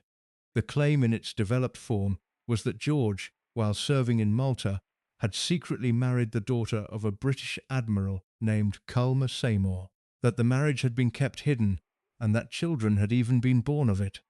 According to the rumour, this secret first wife was still alive at the time George married Mary, which would have made the royal marriage bigamous, the children of it illegitimate, and the whole basis of the succession fraudulent. The rumour first surfaced in print in 1893, the very year George married Mary, in an obscure publication, and at the time George reportedly waved it away as an absurd joke beneath his notice. It was the kind of thing that circulated on the radical fringes, among the Republicans and the anti-monarchists, who delighted in any story that might embarrass the crown, and a busy young prince with a new wife had little reason to dignify it with a response. But rumours of this kind do not always die when they are ignored. Sometimes they fester, sometimes they grow, and this one grew, passed along in Republican circles, embellished and repeated until it had hardened into a fixed article of faith among those who wished the monarchy ill. For 17 years it lingered, an ugly whisper attached to the heir to the throne, never quite loud enough to demand action, never quite quiet enough to disappear. Then George became king. His father, Edward VII, died in May 1910, and George ascended the throne as King George V, with Mary at his side as queen consort. And the elevation that should have been the summit of his life gave his enemies their opportunity, because a scandalous lie about a private prince is one thing, but the same lie about a reigning king, whose legitimacy is the legitimacy of the throne itself, is a far more dangerous weapon. In the months after George's accession, the rumour was revived and sharpened by a radical propagandist named Edward Milius, a Belgian-born journalist with a history of attending anarchist and socialist meetings and a clear hostility to the monarchy. In a Republican paper, Milius published the bigamy allegation in its most direct and damaging form, stating as fact that the king had a living first wife, that his marriage to Queen Mary was therefore bigamous, and that the royal children were illegitimate. He published it deliberately, provocatively, hoping to force the issue into the open and to wound the institution he despised. This time George could not wave it away. The accusation now struck at the heart of the crown, and to let it stand unchallenged was to let a poison spread through the foundations of the monarchy. But the king faced a peculiar and frustrating constraint, one that reveals the strange position of a sovereign. George wanted, by all accounts, to confront the lie directly, to go into a courtroom himself and swear on oath that it was false, to look his accuser in the eye and destroy the slander with his own testimony. He could not. The constitutional convention was, and is, that the sovereign does not give evidence in his own courts. The king is the fountain of justice, and the fountain does not step down to testify like an ordinary litigant. George was effectively barred from the one act that would have most satisfied him, the personal, sworn, public denial of the lie about his own marriage. He had to fight the accusation at one remove, through the machinery of the state, while the man who had insulted his wife and his children stood in the dock, and he himself was forced to remain silent. The case came to trial in February 1911, less than a year into the new reign. Edward Mylius was prosecuted for criminal libel, the gravest form of the offence, the kind that could send a man to prison. And the trial, though Mylius tried to turn it into a Republican spectacle, was a comprehensive demolition of the rumour. The prosecution laid out the facts. The dates of George's naval service were established. It was shown that he had not been in the places, at the times, that the supposed secret marriage would have required. The admiral's daughter, at the centre of the story, the woman George was alleged to have secretly married, had in fact married another man entirely, in a documented and public ceremony, and her real husband and her real history were a matter of record. The whole structure of the allegation collapsed under the weight of ordinary documented fact. There had been no secret marriage. There was no first wife. The story was, from beginning to end, a fabrication. The jury did not take long. Mylius was found guilty of criminal libel and sentenced to 12 months in prison. The lie that had shadowed George and May's marriage for 17 years was at last formally and publicly destroyed in a court of law, the accusation proven false, the slanderer jailed, the legitimacy of the king and his children vindicated. By every legal measure, it was a complete victory for the crown. If you are following this story the way history actually happened, rather than the way the official portraits would prefer, then take a moment now to subscribe. Because the deeper we go into this marriage, the more the gap widens between the dignified public face and the strange, dark truth underneath it, and there is a great deal more of that truth still to come. And yet the episode of the secret wife leaves a residue, and the residue is worth sitting with, because it tells us something about the marriage and about the man at its centre. Consider what the trial actually proved. It proved that the bigamy rumour was false. It did not, and could not, prove that George was a warm or a happy or an open man. What it revealed instead was a king so private, so guarded, so walled off behind the conventions of his role, that a vacuum of information had formed around him into which a poisonous lie could grow and flourish for 17 years. The same reserve that governed his marriage, the same horror of personal exposure that he shared with May, the same instinct to reveal nothing and explain nothing, had created exactly the conditions in which such a slander could take root. A more open man, a man who lived more visibly, might never have given the rumour room to breathe. George's secrecy, the very quality that defined him, had nearly cost him dearly. And the episode reveals too something about the strange asymmetry between the public legitimacy of this marriage and its private reality. In the eyes of the law, after the Mylius trial, the marriage of George and May was unimpeachable, its legitimacy proven beyond doubt, its foundation sound. No secret wife, no bigamy, no fraud. The succession was secure, the children were legitimate, the institution was protected. But the law can only ever certify the legal facts of a marriage. It cannot speak to the human ones. And the human facts of this marriage, as we have already seen, were a great deal more complicated than its flawless legal status suggested. This was a union founded on grief and dynastic calculation, between two people who had not chosen each other, conducted in a register of such complete emotional restraint that it froze their own children, presided over by a husband so secretive that a lie about his wife could grow unchecked for nearly 2 decades. The marriage was legally perfect and humanly strange, and the gap between those two things is the gap this entire story is built around. George himself emerges from the affair as a figure who is in his way almost as enigmatic as his wife, and it is worth pausing on him, because the marriage cannot be understood through May alone. George V has come down to history as the dependable, dull, conscientious king, the steady hand that guided the monarchy through the First World War and the upheavals that followed, the bearded, gruff, stamp-collecting sovereign who looked exactly like a king, ought to look and behaved with exactly the solid respectability his pleasure-loving father had lacked. There is truth in that portrait. He was dependable, he was conscientious, he was in the narrowest sense a successful king. But the same man was the frightening father who terrified his children, the rigid disciplinarian who could not show affection, the secretive prince around whom a vacuum of slander had formed. He was faithful to May with a constancy that was genuinely admirable, and he was cold to her and to their children with a chill that did real and lasting harm. He was, like his wife, a contradiction, a man of real virtues and real damage bound together so tightly that you cannot separate the one from the other. What did the secret wife affair do to May herself?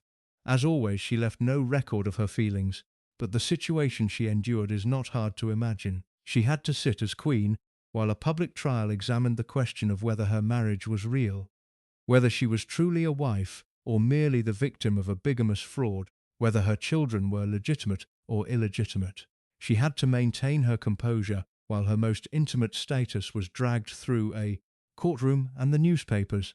For a woman whose entire identity was built on dignity and on the legitimacy of her place in the royal order, the public airing of a suggestion that her marriage was a sham must have been a particular kind of torment, and she bore it, of course, the way she bore everything, in silence, behind the still face, supporting her husband, defending the institution, giving the world nothing of what she felt. The same discipline that had carried her through Eddy's death and the strange transfer to George and the cold years at York Cottage carried her through this too. Mary of Teck had become by now a woman almost entirely made of self-control, a fortress of composure built over decades to contain whatever lay inside. The marriage survived the secret wife scandal as it survived everything, intact and dignified on the surface, whatever churned beneath. And George and May settled into their reign, king and queen of the largest empire in history, the picture of solid royal respectability.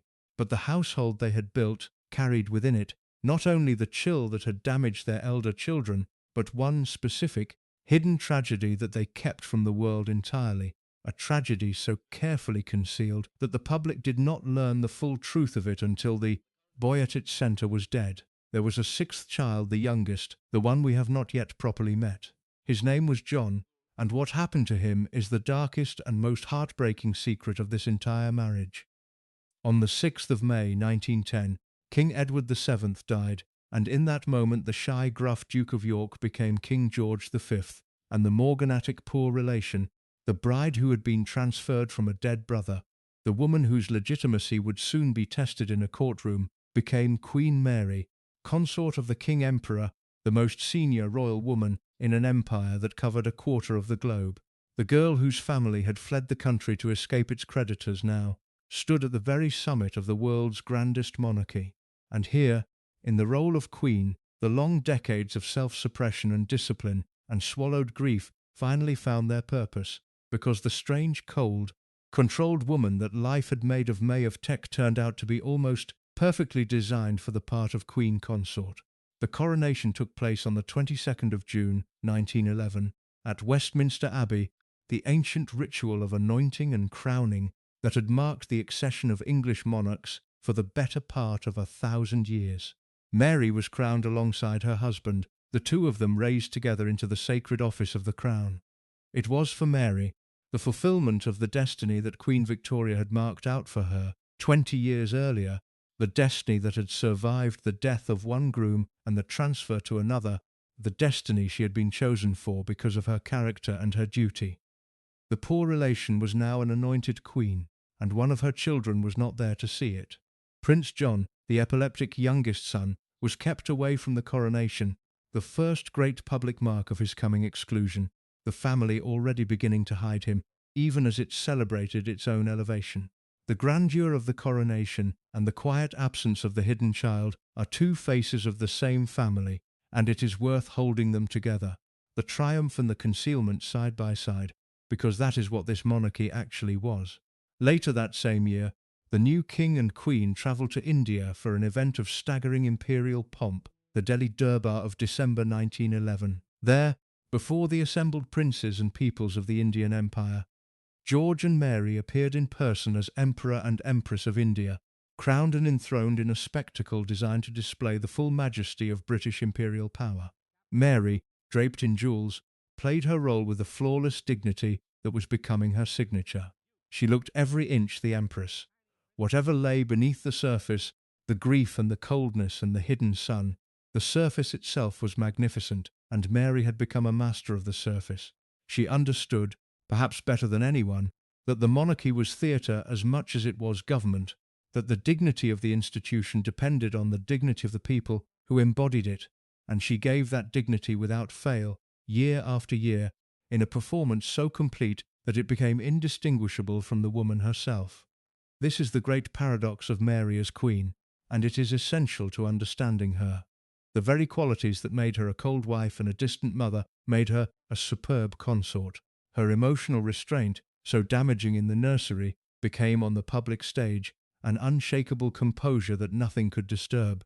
Her horror of disorder and scandal, born of her chaotic childhood, made her a tireless guardian of royal propriety. Her deep, almost desperate devotion to the institution of monarchy, rooted in the insecurity of her own early life, made her its most reliable and devoted servant. Everything that life had done to wound her, she converted into the armour of a perfect queen. The stillness of her face, which her children experienced as coldness, the public experienced as majesty. The discipline that froze her household held the institution upright. She had been made, by grief and hardship and the relentless demands of duty, into exactly the consort the monarchy needed, and she gave it everything she had, because the monarchy was the one thing in her life that had never let her down, the one structure that had given her precarious existence meaning and place. And then came the test that would define the reign, the test that would either destroy the monarchy or prove its worth, the First World War. When war broke out in 1914, the British monarchy faced a crisis that went far beyond the battlefield, and it was a crisis that struck at the very identity of George and Mary's family. Because the British royal house was at that moment German. The family name was Saxe-Coburg and Gotha, inherited from Prince Albert, Queen Victoria's German husband.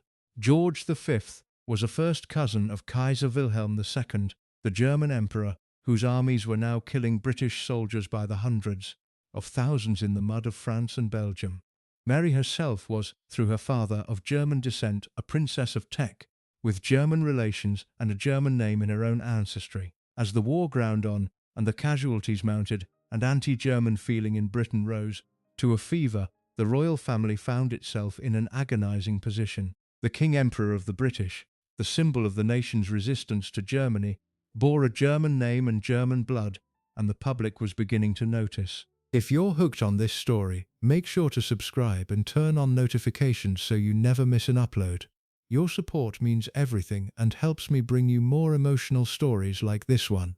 The response, in 1917, was one of the most significant acts of the reign, and it was a kind of self-reinvention that reveals just how seriously George and Mary took the survival of the institution above all else. The king issued a proclamation changing the name of the royal house. Saxe-Coburg and Gotha was abolished, and in its place the family took a new name, an English name, a name drawn from one of their own castles, a name with no German taint at all. They became the House of Windsor. With the stroke of a pen, the German dynasty became an English one, the embarrassing continental ancestry erased in favour of a solid, English-sounding identity that the public could embrace without reservation. It was an act of brilliant survival, a recognition that in the new age of mass democracy and national feeling, the monarchy had to be seen to belong wholly to the nation it ruled. The royal family that had been German for generations became, by royal decree, the most English thing imaginable, the House of Windsor, and the name has endured to this day, worn now by Mary's great-great-grandchildren. Mary played her part in the war with the same disciplined devotion she brought to everything. She visited hospitals and the wounded, organized relief efforts, supported the troops, made herself a visible presence in the national struggle.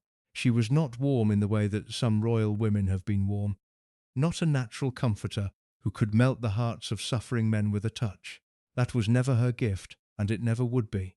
But she was tireless, dutiful, and present, and the public came to respect her deeply for it, to see in her steady, dignified, unflinching presence a kind of national steadiness, a symbol of the endurance that the war demanded of everyone.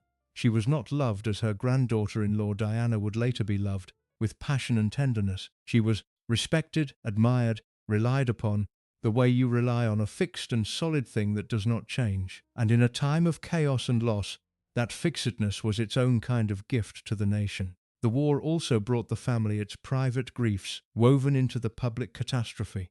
It was during the war years that Prince John was sent away to Wood Farm, his exile completed under cover of the larger national drama. And it was in 1918, in the final months of the war, that the monarchy received a warning of the abyss that could open beneath royal houses in this new and revolutionary age. George V's first cousin, Tsar Nicholas II of Russia, was overthrown by revolution, and in July 1918 the Tsar and his wife, the Tsarina Alexandra, and all their children were murdered by the Bolsheviks in a cellar at Yekaterinburg. The Tsarina Alexandra was herself a granddaughter of Queen Victoria, a cousin to George, a member of the same vast royal family. The slaughter of the Russian imperial family sent a wave of terror through every throne in Europe. It showed, in the starkest possible terms, what could happen to a royal house that lost the loyalty of its people. It showed that crowns were not eternal, that anointed monarchs could be dragged into cellars and shot, that the whole glittering edifice could collapse into blood and revolution if the people turned against it. For George and Mary, the lesson was seared deep, and it explains a great deal about the way they conducted themselves for the rest of their reign. The changing of the name to Windsor, the relentless emphasis on duty and respectability and visible service, the horror of scandal, the determination to make the monarchy useful and beloved and unmistakably national.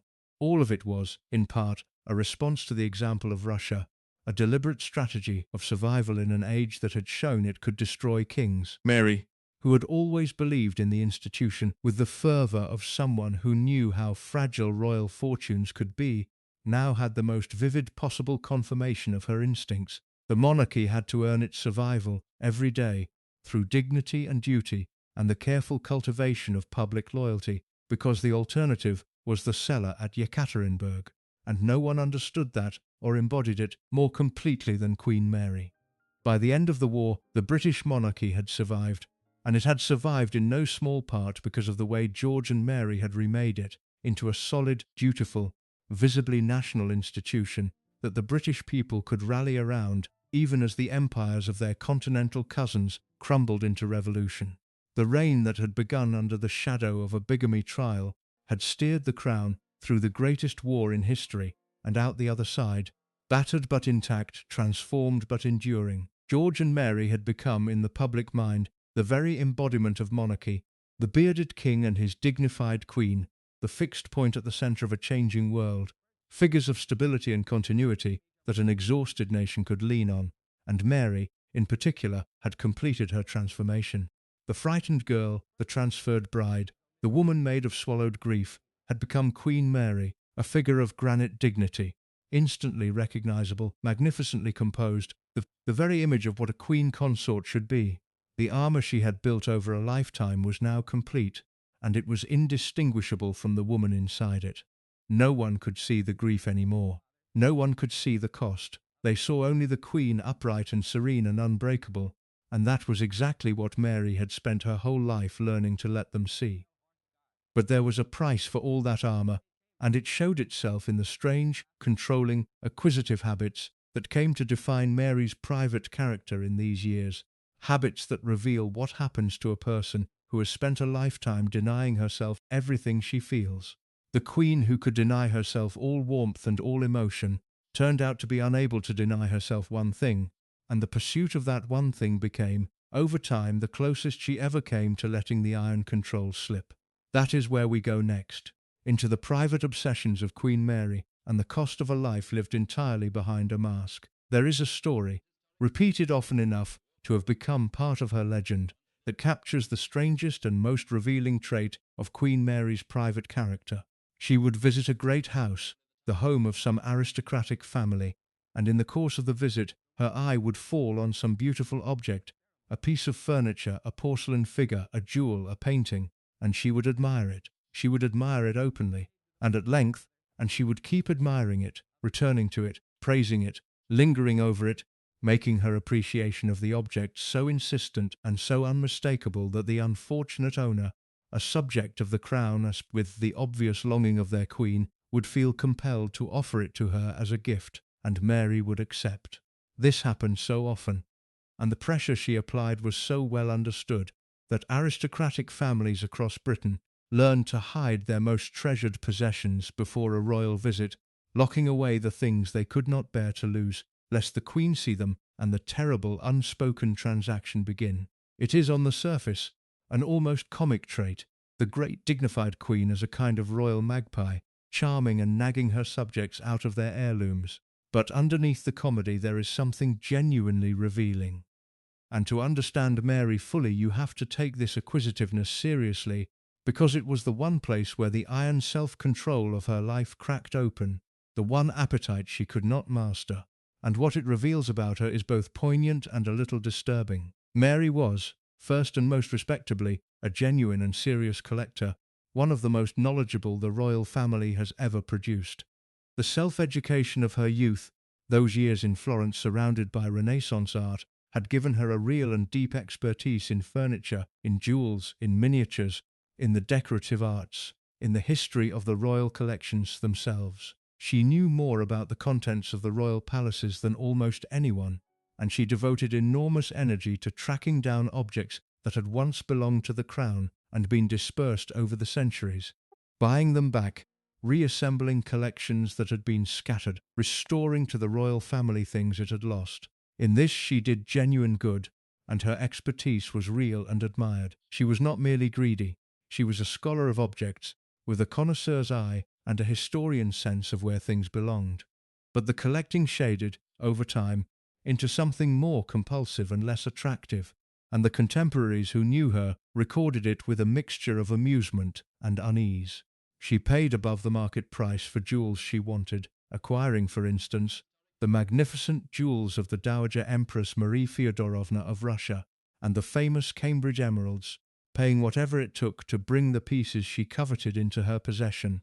And when she could not buy a thing, she would, by the persistent accounts of those around her, simply persuade people to give it to her, deploying that relentless, admiring, unanswerable pressure until the owner surrendered. She was, in the polite phrasing of one account, very persuasive, and sometimes she would convince people by nagging them into donating the objects she liked. The word nagging is striking, applied to a queen, but it is the word the record uses, and it captures something real. The queen who could deny herself every emotion, who had folded away grief and love and pain behind a face of perfect stillness for decades, could not deny herself a beautiful object, and she pursued the things she wanted with a single-minded intensity that overrode even the dignity she prized above all else. The most famous monument to this passion is Queen Mary's Doll's House, an extraordinary creation built for her in 1924 by the great architect Sir Edwin Lutyens. It is not a toy, it is a perfect miniature mansion, built to scale with astonishing precision, fitted with working plumbing and electric lights, stocked with tiny replicas of everything a great house might contain, miniature books written by real authors, miniature paintings by real artists, miniature bottles of real wine in a miniature cellar. It is a masterpiece of craftsmanship, and it was made to hold and display Mary's collection of miniature objects, a whole tiny world assembled and controlled down to the smallest detail. There is something almost unbearably telling about it. A woman whose own life had been arranged entirely by others, who had never been permitted to choose her own husband or control her own destiny, who had spent her existence subordinating herself to duty and to her husband's will, created in miniature a perfect world that was entirely hers, every object in its place, every detail under her command. In the doll's house, Mary had the control she never had over her own life. It was a kingdom she could actually rule, a world she could order exactly as she wished, and she poured herself into it with a devotion that says everything about what she had been denied everywhere else. The acquisitiveness had its darker and more selfish manifestations too, and one anecdote in particular has survived to show the Queen at her least dignified. When she stayed as a guest in the home of a relation, she was remembered for arriving with an enormous retinue, by one account some 55 servants and 70 pieces of luggage, descending on her host like an occupying army, and in the same account she is said to have so admired the ivory decoration on the walls of the house that by the time she left, the ivory had been stripped from the walls and taken away. Whether every detail of that story is exact, it points to something real and recorded about Mary, a sense of entitlement to beautiful things so deep that it could override ordinary courtesy, a queen who took what she wanted because she was the queen and because the wanting, in her, was a force that her famous self-control could not contain. It is worth pausing to ask what this obsession actually was, because it is the closest thing we have to a window into the inner life of a woman who hid that life so completely. And the most humane reading, the one the evidence supports, is that the collecting was the outlet for everything Mary could not otherwise express. Consider the shape of her life. She had been denied love, married first to a man who died calling another woman's name, and then to his cold and frightening brother. She had been denied any choice in her own destiny, transferred between brothers like an asset, told plainly by her own mother that her feelings did not matter. She had been denied the ordinary comforts of family, raising her children in a frozen household, sending her sick son away to die apart from her. She had built, over a lifetime, a fortress of self-control so complete that she could no longer feel openly even if she wanted to, the still face fixed permanently in place. A person can only deny themselves so much before the denied feeling finds some channel to escape through, and for Mary, that channel was objects. Beautiful, permanent, controllable objects, things that could be acquired and possessed and arranged and kept, things that would not die or disappoint or have to be sent away, things over which she could exercise the perfect control that life had denied her in every other sphere. The jewels she could not stop acquiring, the heirlooms she nagged out of her subjects, the miniature world she ordered down to the last tiny bottle of wine, all of it was, in this reading, the displaced expression of a starved emotional life, the love and the longing and the need for control that had nowhere else to go pouring instead, into the pursuit of beautiful things. She could not hold her dying fiancé. She could not choose her husband. She could not warm her children or save her lost son. But she could hold the Cambridge emeralds, and they would never be taken from her, and they would never call out another woman's name. There is a deep sadness in that, and it cuts to the heart of who Mary was. The most controlled woman in Britain, the embodiment of royal dignity, the unbreakable queen, was driven by an appetite she could not control, and the appetite was at bottom a substitute for everything her dutiful life had refused to let her have. This was the private Mary, then, behind the magnificent public mask, a woman of genuine cultivation and real expertise, and also a compulsive acquirer who pressured her subjects out of their treasures and stripped ivory from her host's walls. A connoisseur and a magpie, a scholar and a taker, a woman who built a perfect miniature world because she had never been allowed to control the real one. The acquisitiveness was, in a sense, the only honest thing about her, the one place where the suppressed truth of her hungers showed itself, the one crack through which you can glimpse the feeling person locked inside the fortress of duty. And the marriage, all this while, continued in its established pattern, the partnership of two reserved people grown old together in mutual reliance. As the years passed and George's health declined, Mary was increasingly seen at his side, the supportive consort, the steady presence. The two of them, who had begun as dutiful strangers assembled from grief and calculation, had become, over 4 decades, genuinely dependent on one another, bound by habit and loyalty, and the long-shared labour of holding up the throne. In 1935 they celebrated their silver jubilee, 25 years on the throne, and to their own apparent surprise, the public response was overwhelming. A great outpouring of affection and loyalty that revealed how deeply the British people had come to value the solid, dignified, unchanging monarchy that George and Mary embodied. The frightened survivors of the revolutionary age had become beloved symbols of stability, and the Jubilee was their vindication. the proof that the strategy of duty and dignity and visible service had worked, that the House of Windsor had earned the loyalty that the House of Romanov had lost. George was moved by it, and a little baffled by it, this old, gruff, dutiful king discovering at the end of his reign that his people genuinely loved him. He is supposed to have said, in his bemusement, that he could not understand it, that he was just an ordinary sort of fellow. But the public saw in him, and in Mary beside him, exactly what they needed to see, a king and queen who looked like a king and queen ought to look, who did their duty without scandal or excess, who provided in their fixed and faithful permanence a kind of reassurance in an uncertain world. The marriage of grief and calculation had become, in the public eye, the very model of royal partnership, and the irony of that, given everything we have seen of its cold and damaged interior, is the irony at the centre of this whole story. But the reign was ending. George V, worn down by the burdens of the crown and by failing health, was approaching the end of his life, and his death, in January 1936, would not only close the reign, but open the door to the greatest crisis the modern monarchy had ever faced, a crisis that would test Mary's iron devotion to duty against the wayward heart of her own eldest son, and would bring the whole edifice she had given her life to defend to the very brink of collapse. The cold marriage had produced a cold king-in-waiting, and what David did with the crown his parents handed him would break Mary's heart in the one way her armour had never been built to withstand, and the death of George himself, when it came, would carry a dark secret of its own, a secret that would not be revealed for 50 years.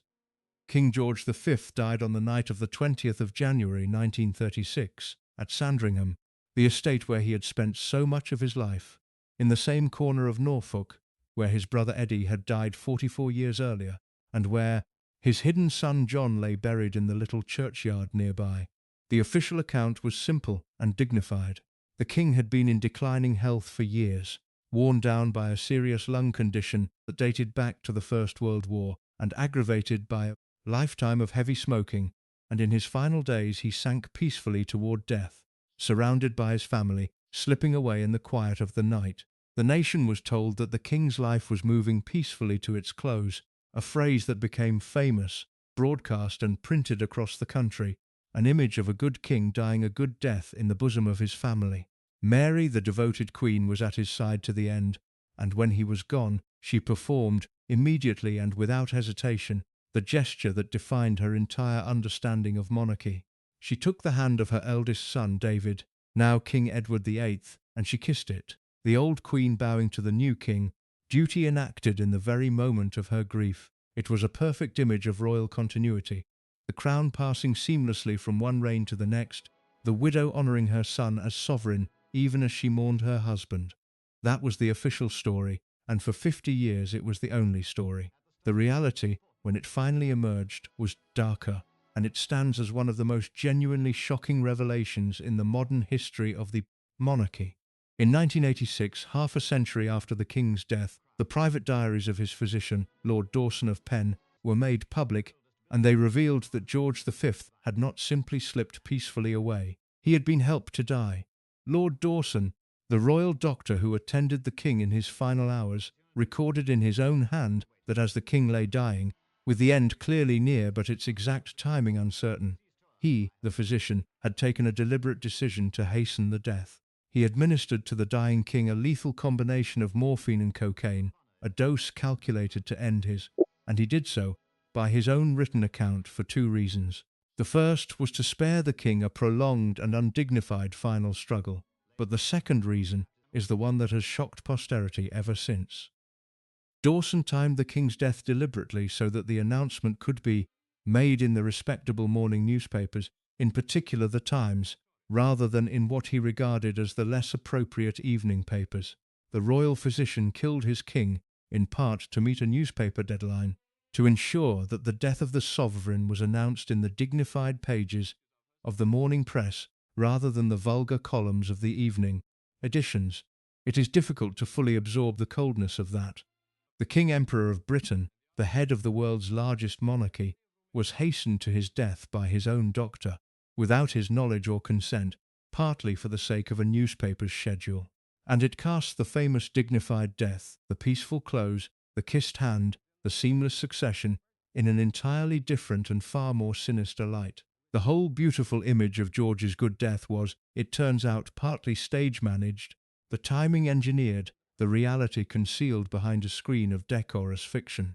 The monarchy that prized dignity and surface above all else had, at the very moment of the king's death, prioritized the management of appearances over the truth of what was actually being done to the dying man. It is the deepest and most literal expression of the theme that runs through this entire story. The relentless triumph of surface over substance, of image over reality, of the dignified mask over the dark truth beneath it. Whether Mary knew at the time what Dawson had done is not established by the record, and it would be wrong to assume she did. The decision appears to have been Dawson's own, recorded privately, concealed for 50 years. Mary, in all likelihood, believed the official story like everyone else, that her husband had died peacefully in the night. But the episode belongs in her story regardless, because it reveals the true nature of the institution she had given her life to serve and defend. This was the monarchy in which even the death of the king could be quietly arranged for the sake of appearances, in which the management of the public image extended into the death chamber itself. Mary had spent her whole life in service to that institution, building her fortress of dignity, hiding her grief and her son, and her every private feeling behind the still face, all in the name of preserving the seamless, dignified surface of monarchy. And here, at her husband's deathbed, the institution showed how far it would go to preserve that surface. It would hasten a king to his grave on schedule. The mask was not merely something Mary wore. It was the deepest principle of the entire system, and the system would sacrifice almost anything to keep it in place. George was dead, and Mary was a widow at 68, after 43 years of a marriage that had begun in grief and calculation and grown, against the odds, into a partnership of genuine and deep mutual reliance. Whatever the coldness of their home, whatever the damage to their children, George and May had been, by the end, truly bound to one another, two old people who had weathered a world war and a revolution and the long labour of the crown side by side. She mourned him with the restraint that governed all her feeling, but she mourned him and the loss of the steady, faithful, difficult man who had been her partner for over 4 decades was real. She had lost a fiancé, a son, and now a husband, and she had borne each loss behind the same unmoving face. But Mary was not permitted the ordinary widowhood of grief, because the death of George V had placed the crown on the head of her eldest son, and her eldest son was about to do the one thing that Mary's entire life and being were constructed to find unforgivable. He was about to put his own desires above his duty to the crown, and in doing so he would shatter the institution Mary had spent her life defending, and break the dutiful old queen in the one place her armour had never been built to protect. David, the new King Edward VIII, was the damaged eldest son of that cold marriage, the boy starved of affection at York Cottage, who had grown into a charming, restless, dangerously unmoored man, forever seeking the warmth he had never been given. He was glamorous and popular, and for a brief moment the nation hoped he might be a modern, exciting kind of king. But David was in love, and the object of his love was a woman who, by every standard the monarchy held sacred, could not possibly be queen. Her name was Wallis Simpson. She was American, she was a commoner, and she was not merely divorced but twice divorced, with 2 living former husbands, at a time when the king was the supreme governor of the Church of England, a church that did not permit the remarriage of divorced people while their former spouses lived. For the king to marry Wallis Simpson was, in the eyes of the government, the church, and the establishment, simply impossible. It would set the crown against the church it headed. It would, many believed, threaten the very survival of the monarchy. For Mary, the crisis was not merely constitutional, it was personal, and it struck at the absolute core of everything she believed and everything she had sacrificed her own happiness to uphold. Consider what Mary had given to the principle of duty. She had married a man she did not love because duty required it. She had been transferred between brothers because duty required it. She had endured a cold marriage, a frozen household, the exile of her own sick child, the suppression of every personal feeling, the lifelong subordination of her own desires to the needs of the crown, all because she believed with the fervour of her whole being that duty came before self, that the individual must be sacrificed to the institution, that this was simply what it meant to be royal.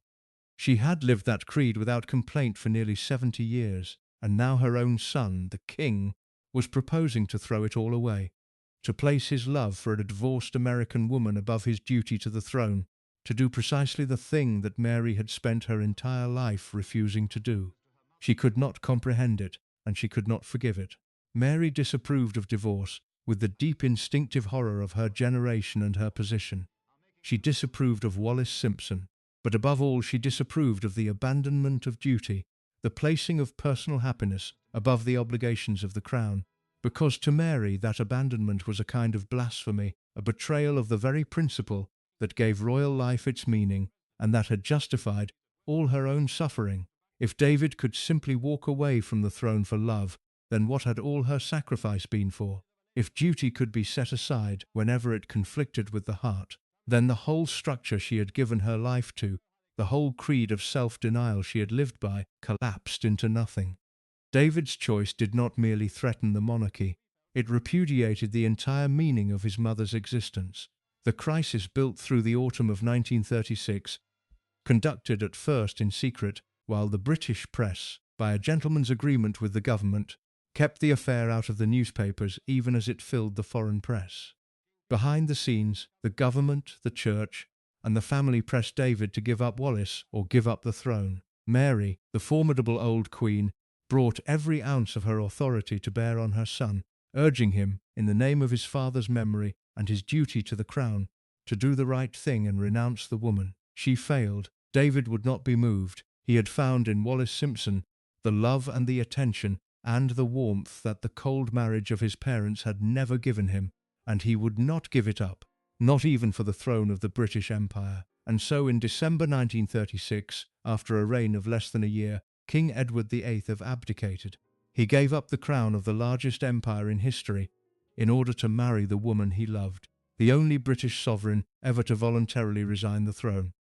In a broadcast to the nation, he told his people that he found it impossible to carry the heavy burden of responsibility and to discharge his duties as king without the help and support of the woman he loved. The crown passed against all expectation and against his own desperate reluctance to the nervous, stammering second son, Bertie, the damaged boy who became King George VI and who would, against everything his childhood had done to him, lead the nation through the Second World War.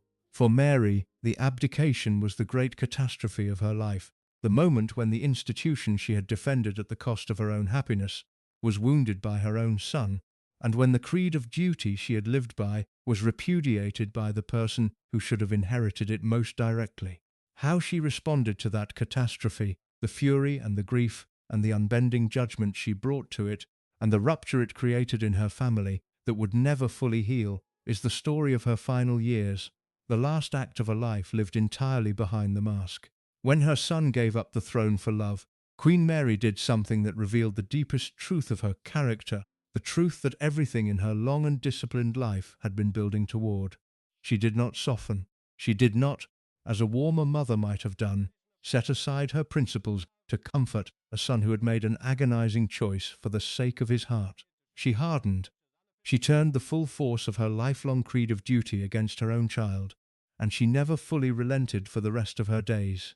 The abdication did not break Mary's devotion to the institution. It fused her to it more completely than ever, and it cost her, in the process, her relationship with her eldest son.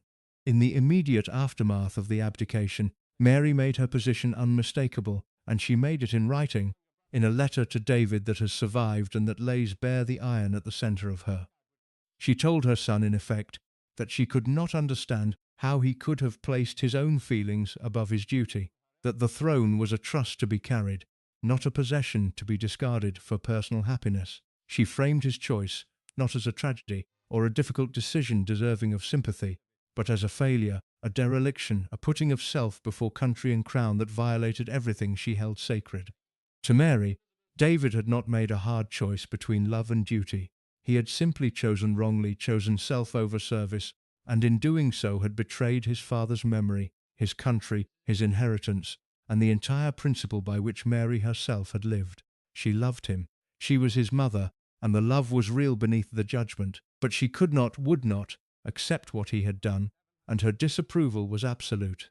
The deepest wound and the source of the lasting rupture was Wallis Simpson herself, and here Mary's position never moved an inch for the rest of her life. After the abdication, David married Wallis and became the Duke of Windsor, exiled in all but name, living abroad, mostly in France, cut off from the working life of the family he had abandoned. He wanted desperately two things from his family in the years that followed. He wanted Wallis to be granted the style of Her Royal Highness, the royal status he believed was her due as his wife, and he wanted his family, above all his mother, to receive her, to acknowledge her, to accept the woman for whom he had given up everything. On both counts he was refused, and the refusal had Mary's full and immovable weight behind it. Wallis was denied the title of Her Royal Highness, a slight that wounded David bitterly for the rest of his life, and Mary would not receive her. The old queen, who would meet almost anyone in the line of duty, who had spent her life in the relentless performance of royal courtesy, set her ups against her own daughter-in-law, and would not have her in her presence. For Mary, Wallis Simpson was not merely an unsuitable woman. She was the cause of the catastrophe, the woman for whom her son had broken the monarchy and repudiated his mother's life's creed, and Mary could not extend to her the recognition she craved. This was by any ordinary human measure a terrible coldness, and it is one of the genuinely dark notes of Mary's character that she sustained it for so long and so completely. Her son was in pain. He had made his choice, for better or worse, and he was now living in exile with the woman he loved, longing for some sign of acceptance from the family and the mother he had grown up starved of affection by, and Mary, the mother, gave him nothing. She would not bend. The same emotional coldness that had frozen the nursery at York Cottage, the same incapacity for warmth, the same subordination of feeling to principle, now expressed itself as a mother's refusal to forgive or even to receive the wife of her own son. David had been a child desperate for his parents' affection, and that desperation had helped drive him, decades later, into the arms of a woman who gave him the warmth they never had, and his mother's response to that, to the end of her life, was to withhold the acceptance he still craved, to punish him with the cold disapproval that had shaped him in the first place. There is a terrible circularity in it, the coldness of the marriage producing the abdication, and the abdication producing more coldness, the wound feeding the wound. And yet, to understand Mary rather than simply to condemn her, you have to grasp what the abdication actually meant to her, because from inside her own creed, her response was not monstrous but tragically consistent. Mary had sacrificed her entire self to the principle that duty comes before personal happiness. She had married without love, endured a cold marriage, suppressed every feeling, given up any claim to her own happiness, all in the name of that principle. It was the organizing belief of her whole existence, the thing that gave meaning to a lifetime of self-denial. And David, in abdicating, had declared that principle worthless. He had said, in effect, that personal happiness mattered more than duty, that a person could simply walk away from the crown for love. If he was right, then Mary's entire life had been a pointless waste, decades of suffering in service of a creed that her own son had shown could be abandoned at will. She could not accept that, because to accept it would be to accept that everything she had sacrificed had been sacrificed for nothing. Her refusal to forgive David was, at its root, a refusal to admit that her own life of self-denial had been meaningless. She had to condemn his choice, because to forgive it would have been to indict herself. So Mary did what she had always done. She closed her face, hardened her resolve, and threw herself into duty, transferring all her devotion to the son who had not failed her, the nervous, stammering Bertie who had unexpectedly become King George VI.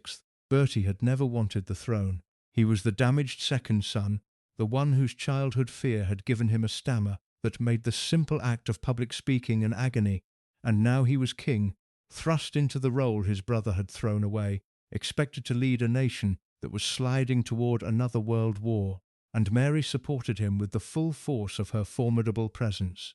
She became the rock he could lean on, the embodiment of continuity and stability in a monarchy badly shaken by the abdication, the dignified old Queen Mother whose unbroken composure reassured a frightened country that the institution would endure. In supporting Bertie, Mary found a way to repair, through duty, the damage her other son had done, and to vindicate, through her steadfastness, the creed that David had betrayed. The Second World War gave Mary her final great role, and she played it as she played everything, with iron dedication. When the war came in 1939, the now elderly Queen Mary was persuaded, against her own wishes, to leave London for the relative safety of the countryside, and she spent the war years at Badminton, the country estate of a relation. She did not spend them idly. She threw herself into the war effort with the same relentless energy she brought to everything, visiting troops, touring factories and hospitals, gathering scrap for salvage, offering lifts in her car to soldiers she passed on the road, making herself a visible symbol of royal solidarity with the people in their ordeal. She was in her 70s, and she worked like a woman half her age, because work and duty were the only response to suffering she had ever known. The country, watching the indomitable old queen refusing to be cowed by war, took her to its heart anew. She had become a living link to a vanished age. The widow of George V, the mother of the king, a figure of granite continuity, who seemed to embody the endurance of the nation itself. Through all of it, the rupture with David remained. He served in a minor capacity during the war and then lived out his exile in France, and the breach with his family never healed. The brothers, George VI and the Duke of Windsor, were estranged, the wound of the abdication festering between them, complicated by suspicion and resentment, and the unresolved question of Wallis and her status. Mary maintained her position throughout. She corresponded with David, she was his mother, and the bond was not entirely severed, but the coldness held, the refusal to receive Wallis held, the judgment held. The family that the cold marriage had produced was now a family divided, an exiled elder son and a reluctant younger king, a mother who would not forgive, a daughter-in-law who would not be received. The damage that had begun in the frozen nursery at York Cottage had reached its full and bitter maturity, a royal family fractured along the fault line that the abdication had opened, and that Mary's unbending principle kept open. By the end of the war, Mary had outlived her husband by nearly a decade, and had become one of the most recognizable and respected figures in the country, the embodiment of a particular kind of royal womanhood, dignified, dutiful, unbreakable, and cold. She had seen the monarchy through its gravest modern crises, the First World War, the revolution that destroyed her royal cousins, the abdication, the Second World War. She had held the institution upright through all of it by the sheer force of her devotion to duty, the same devotion that had cost her her own happiness and frozen her own family. She was, by any measure, a magnificent queen and a deeply damaged human being, and the two things were inseparable. The magnificence and the damage growing from the same root. But the losses were not finished with her. Mary, who had already buried a fiancé, a son and a husband, was now an old woman, and old age would bring her more grief still, the deaths of more of her children, the long, slow closing of a life that had contained so much loss and so little openly acknowledged feeling, and at the very end, as her own life drew to its close, there would be one final act of the iron will that had defined her, one last assertion of duty over self, that would stand as the perfect summation of everything Queen Mary had been. That is where we go, in the final part, to the closing of a life lived behind a mask, and to the verdict that the whole strange, dark story finally demands. The losses kept coming, because they always had, and Mary received each one the way she had received every blow of her long life, behind the still and unmoving face that had become by now less a mask than the woman herself. In August 1942, in the middle of the war, her fourth son, Prince George, Duke of Kent, was killed when the military aircraft carrying him crashed into a Scottish hillside in fog. He was 39, the most charming and the most troubled of her sons, and he died on active service, the first member of the British royal family in centuries to be killed in action. He was the third of Mary's children to die before her. John had gone first, the lost prince, in 1919. Now George of Kent was gone too, killed in the war his mother was working so tirelessly to support. Mary mourned him with her customary restraint, and she went on with her duties, because going on with her duties was the only way she had ever known how to survive a loss. The war ended, and Mary entered the final phase of her life as the grand old widow of the monarchy, the Dowager Queen, the living connection to the vanished world of Victoria and Edward. She had become an institution in her own right, instantly recognizable in her toque hats and her ropes of pearls and her upright, regal bearing, a figure who seemed to have stepped out of an earlier age and to embody, in her person, the continuity of the crown across the most turbulent half-century in its history. She had outlived her husband, 3 of her children, her royal cousins murdered in revolution, and the entire world into which she had been born, and still she carried on, dutiful to the last, attending engagements, supporting her son the king, watching over the institution with the same vigilance she had brought to it for 60 years. Then came the blow that may have been the hardest of all, though Mary, as ever, let no one see the full weight of it. In February 1952, her son King George VI died, worn out at 56 by the strain of a reign he had never wanted and a war he had carried the nation through, his health destroyed by the burden his brother's abdication had placed on him. Bertie, the nervous, stammering second son, the damaged boy from the cold nursery who had risen to become a beloved wartime king, was dead, and Mary had now outlived a 4th child. The reluctant king, the one who had picked up the crown his brother threw down and carried it with such painful courage, was gone before his own mother. For Mary, who had transferred all her maternal devotion to Bertie after the abdication, who had leaned on him and supported him, and watched him grow into the role he had dreaded, the loss must have been profound. She had seen so much death, a fiancé, a husband, 4 of her 6 children, and she had borne every one of them in silence, behind the face that never broke. The death of George VI brought to the throne his elder daughter, a young woman of 25 named Elizabeth, who became Queen Elizabeth II. And here the long story of Queen Mary curves toward its close in a way that is almost unbearably poignant, because the old queen, who had been chosen by Victoria, who had been transferred between brothers, who had endured the cold marriage and the abdication and a lifetime of swallowed grief, now found herself the grandmother of a new young queen, a living bridge between the age of the great Victorian Empire and the modern Elizabethan age that was just beginning. Mary had known Victoria. She had been a young woman in Victoria's court, summoned to Balmoral for the old queen's approval, and now she was the matriarch watching her own granddaughter ascend the throne, the two ends of an extraordinary span of royal history held together in the person of one indomitable woman. By the time of Elizabeth's accession, Mary was 84, and she was dying. She had been ill for some time, suffering from the lung condition that would prove to be cancer, and through the final year of her life, weakened and increasingly confined, she knew that her end was near. And it was in the face of that knowledge that Mary performed the last great act of her life, the final assertion of the creed that had governed her from the beginning, the perfect summation of everything she had been. The coronation of her granddaughter Elizabeth was scheduled for June 1953, and Mary, knowing she was dying, knowing that her death might fall before the coronation, and that royal protocol would normally demand a period of court mourning that could delay or diminish the great national celebration, gave an instruction. She let it be known that if she should die before the coronation was not to be postponed on her account. The death of an old dowager queen was not to be allowed to interfere with the crowning of the new sovereign. The show must go on. The institution must come first.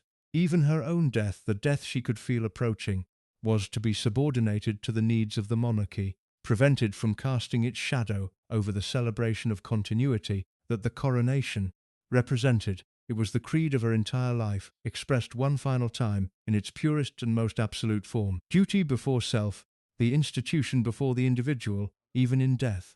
Mary would not let her own dying inconvenience the crown. Queen Mary died on the 24th of March 1953 at Marlborough House in London of lung cancer at the age of 85. She died 10 weeks before her granddaughter's coronation, and her instruction was honoured. The coronation went ahead as planned. On the 2nd of June 1953, the great national spectacle that announced the new Elizabethan age, and it was not delayed for the death of the old queen, who had asked that it not be. Mary had got her final wish. The institution came first, even over her own funeral. She was buried beside her husband George at St. George's Chapel, Windsor, the reserved couple reunited in death as they had been bound in life, the marriage that began in grief and calculation, closing at last in the quiet of the royal vault. And so we arrive at the verdict, the reckoning that this whole strange and shadowed story has been building toward. Was the marriage of Queen Mary really far darker than history ever admitted? The honest answer, drawn from the record we have followed, is that it was darker and stranger and sadder than the official portrait of dutiful royal partnership has ever allowed, but that the darkness was not the darkness of villainy. It was the darkness of coldness, of suppression, of a life and a marriage in which feeling was sacrificed so completely to duty that the sacrifice deformed everyone it touched. Consider what the record has shown. A marriage founded not on love but on dynastic calculation between a woman chosen as a remedy for a troubled prince and then transferred, after his death, to his brother like an asset reassigned. A union haunted from its first day by the ghost of the dead Eddy, who died calling another woman's name, and shadowed for 17 years by a slander about a secret first wife serious enough to send a man to prison. A household so cold that it gave one son a lifelong stammer and drove another to throw away a throne in search of the warmth he had never been given. A child hidden away, an epileptic boy sent to a farmhouse to live and die apart from his family, his very existence concealed from the public until his death. A king hastened to his grave by his own doctor to meet a newspaper deadline, a mother who would not forgive her son or receive his wife, who chose principle over her own child to the very end, and at the center of it all, a woman made entirely of self-control, who folded every grief and every longing behind a still face for 60 years, who could deny herself love and happiness and warmth, but could not deny herself beautiful objects, who built a perfect miniature world because she had never been allowed to control the real one. That is dark. It is genuinely, deeply dark, and the official story of the dutiful, dignified Queen Mary, the pillar of the monarchy, the grandmother of Elizabeth, leaves almost all of it out. But it is not the darkness of a wicked woman. Mary was not cruel by nature. She was not cold by choice. She was made cold by a world that handed her no choices, by a creed that demanded the sacrifice of the self, by a marriage she did not choose and a life of duty she was given rather than asked to accept. She did monstrous things, in a sense, sending away her sick child, refusing her grieving son, subordinating even her own death to the institution. But she did them not out of malice, but out of a devotion to duty so total that it had hollowed out her capacity for warmth. She was a victim of the same coldness she inflicted, a woman who had been frozen and who froze others in turn, the damage passing down through her exactly as it would pass down through her children. There is, in the end, a terrible sympathy that the honest record demands for Queen Mary. She was a girl who wept to her mother that she could not marry a man she did not love, and was told she had no choice. And from that moment she spent the rest of her life proving that she could bear anything, that duty could be carried however heavy it grew, that the self could be denied however much it ached. She built herself into a monument of dignity, and the monument was magnificent, and the woman inside it was starved. She gave the monarchy everything, her happiness, her warmth, her children's security, her own dying wish, and the monarchy rewarded her by remembering her as a pillar and forgetting the price she paid to be one. The dignity that history admires was built, brick by brick, out of suffering that history has never properly acknowledged. She spent her whole life being told to keep her face still, and the stillness was not emptiness, and it was not coldness for its own sake. It was the lid on everything she was never allowed to feel, the grief for a fiancé who loved someone else, the loneliness of a marriage of duty, the pain of a frozen household, the loss of a hidden son and a war-killed son and a worn-out king's son, the longing for the warmth and the choice, and the ordinary happiness that her position had denied her from the cradle. All of it held down for 60 years behind the unmoving face of Queen Mary. That was the real darkness of her marriage and her life. Not scandal, not villainy, but the slow, total, lifelong suppression of a human being in the name of an institution, and the damage that suppression worked on everyone she loved. History admitted the dignity. It never admitted the cost. And the cost was a woman who was never, not once in 85 years, allowed simply to feel what she felt and want what she wanted, and be who she was. The crown she wore so magnificently was built from its very foundation on grief, and she carried it without complaint to the end, and asked only that her death not delay the next coronation. The institution first, the self last, exactly as it had always been. If you found the truth beneath the portrait worth your time, the real story underneath the official one, then subscribe and stay with us. because every crown has its hidden cost, and every royal portrait has a darker truth behind it, and there are a great many more of them still waiting to be told honestly. The way they actually happened, and not the way we were taught to remember them. There is a question that hangs over the whole of Queen Mary's story, unspoken but unavoidable, and it is the kind of question that history can never answer, but cannot quite leave alone. What would her life have been if Eddy had lived? If the influenza had passed him by that January at Sandringham? If the wedding set for February 1892 had actually taken place? If Mary had become the wife of Prince Albert Victor rather than the wife of his brother? What marriage would she have had, and what woman would she have become? The question matters not because we can resolve it, but because turning it over reveals, more clearly than anything else, the strange machinery that shaped her, the way the same young woman was prepared for two entirely different men and would have lived two entirely different lives depending on which brother happened to survive.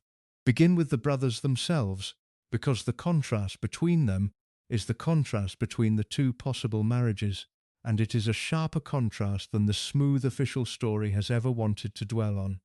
Eddy and George were raised together, schooled together, sent around the world together as young naval cadets, kept side by their tutor for years longer than was normal. They were, in their upbringing, almost inseparable. And yet they grew into men so different that it is hard to believe they came from the same nursery. Eddy was the elder, the heir, the languid, dreamy, vague young man who could not concentrate, who drifted through his duties, who seemed permanently half absent and fundamentally unequal to the throne that awaited him. George was the younger, the spare, the one who was never supposed to be king, and he was everything his brother was not.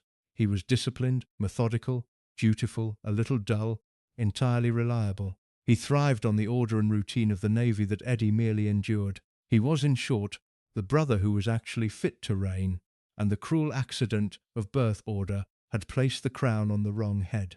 Eddy's death corrected that accident. By killing the unfit elder brother and elevating the fit younger one, the influenza did the monarchy a strange and brutal favour. It is one of the uncomfortable truths buried in this story, and contemporaries half understood it even at the time, that the death of Eddy, however tragic for the family, was very probably the best thing that could have happened for the institution. Eddy as king would likely have been a disaster, a vague and troubled sovereign unequal to the demands of a difficult age. George as king was a success, the steady hand that guided the crown through war and revolution and remade it as the House of Windsor. The monarchy that Mary gave her life to defend was saved, in a sense, by the death of the man she was originally meant to marry. Had Eddy lived, the whole history of the modern crown might have unfolded very differently, and almost certainly for the worse. And what of Mary in that unlived life? Here the contrast becomes most poignant.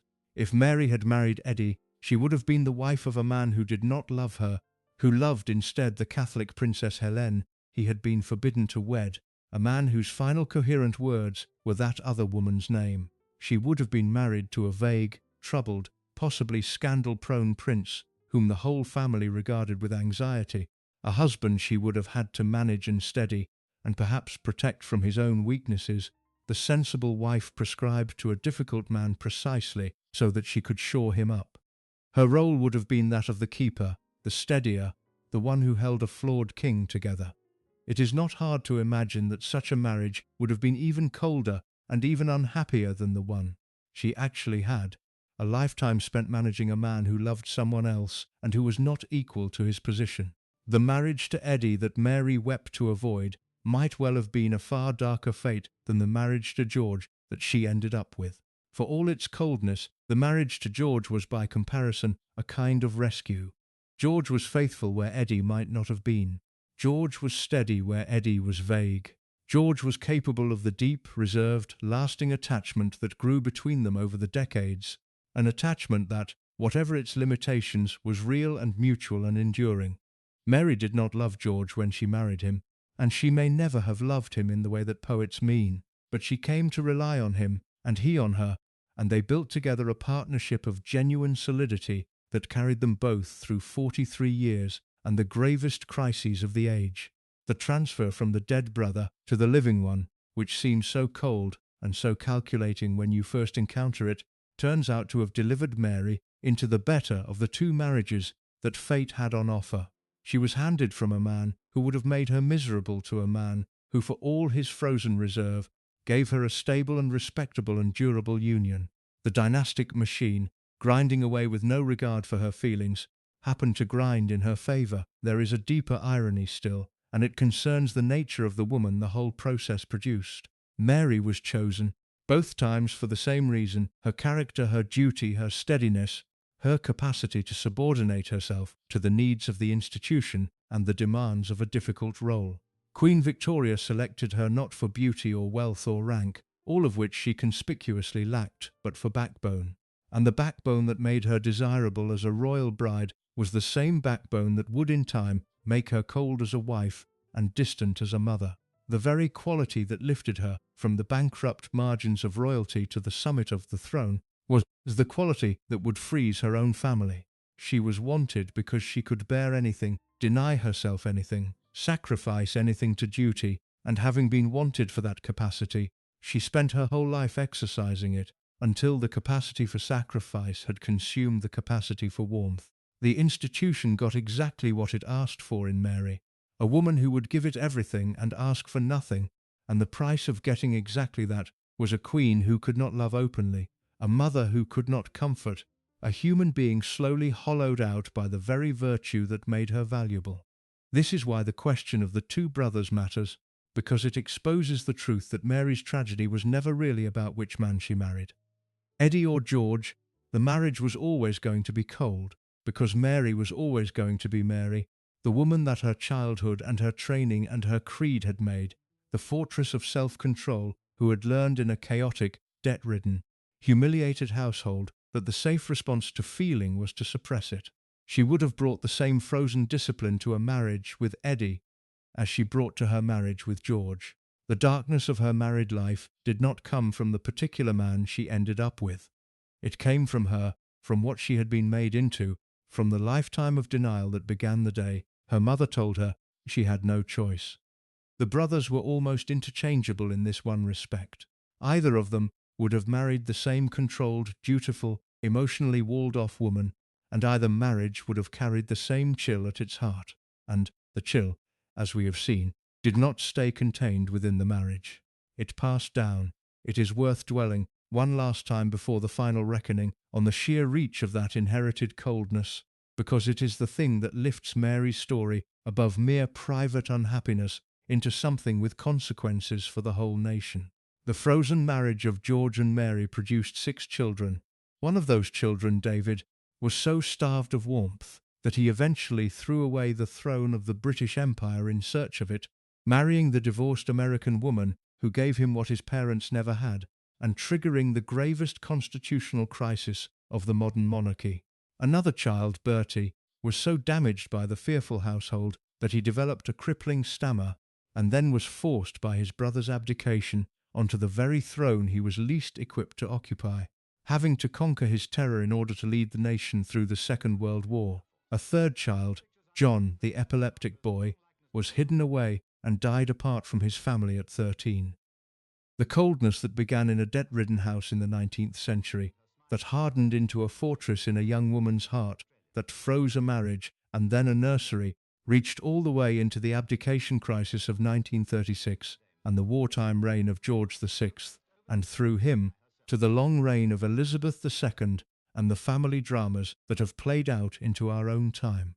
The dark marriage of Queen Mary was not a sealed and private thing. Its chill ran down through the generations like a crack through stone, and the British monarchy of the 20th century was shaped, in ways we are still reckoning with, by the emotional weather of one cold and dutiful union. That is the true scale of the story, and it is why the question of the two brothers, the unlived life with Eddy, the actual life with George, finally points back to the same place. Mary was the constant. Whichever brother she married, she would have been the woman that grief and duty and a loveless system had made, and that woman would have built the same cold house and frozen the same children and worn the same unbreakable mask. The accident of which brother died simply determined the setting. The tragedy was always going to be the same tragedy, because the tragedy was Mary herself, or rather, it was what the world had done to Mary. the slow manufacture of a human being who could give everything and feel nothing aloud, the perfect queen and the starved woman, the same person, inseparable, magnificent and damaged in equal and identical measure, which brings us at last to the end of her long life and to the final reckoning that her whole strange story has been demanding. Because Queen Mary, having buried a fiancé and a husband, and one child after another, having endured the abdication and 2 world wars and the death of the world she was born into, would face her own death with the same iron creed that had governed every other moment of her existence, and in the manner of her dying she would write the final and most perfect summary of everything she had been. That is where we close. To understand the full weight of what Mary's marriage cost her, you have to understand what it built, because the two things are inseparable. The cold, dutiful, frozen union of George and Mary was not merely a private arrangement that happened to produce damaged children.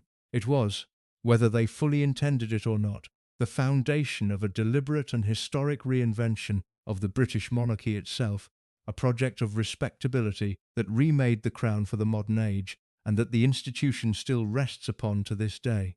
And the engine of that reinvention, the human cost that made it possible, was Mary's own relentless self-suppression. The dignity of the modern monarchy was, in a very real sense, paid for with the warmth of her life. Begin with the world the couple inherited, because the contrast is the whole point. George V's father, Edward VII, had been a very different kind of royal man, and a very different kind of king. Edward was charismatic, cosmopolitan, pleasure-loving, and notoriously unfaithful.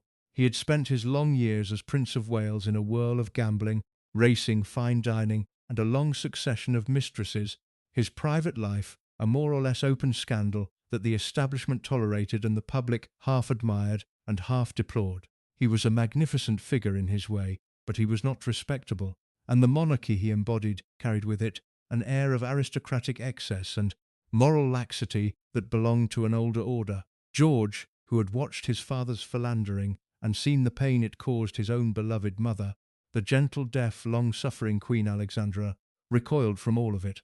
He determined from early in his life to be a different kind of king entirely, and Mary was the perfect partner for that determination. Together, consciously, they built a monarchy founded on the opposite of Edward's example.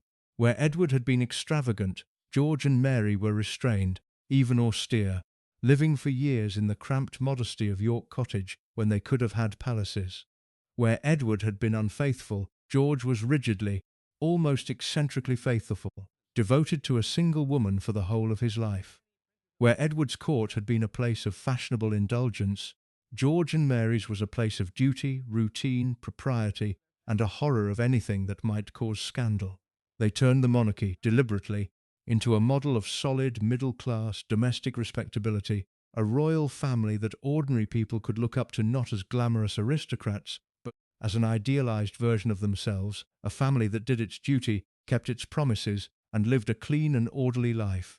It was a profound transformation, and it was perfectly suited to the new age of mass democracy and mass media in which the monarchy now had to survive.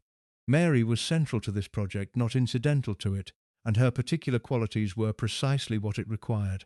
Her own horror of disorder and scandal, born of her chaotic and debt-ridden childhood, made her the ideal guardian of royal propriety. Her deep knowledge of royal history and tradition, gathered through her years of study and collecting, made her the keeper of the institution's dignity and continuity. Her absolute commitment to duty, her capacity to subordinate every personal feeling to the needs of the crown, made her the model consort, the woman who never put a foot wrong, never caused a scandal, never gave the press or the public anything but the flawless performance of royal dignity. She understood, as few people ever have, that the modern monarchy was a performance as much as an institution, that its survival depended on the image it projected, and she dedicated herself to projecting that image with a discipline that never once failed in public across more than 4 decades.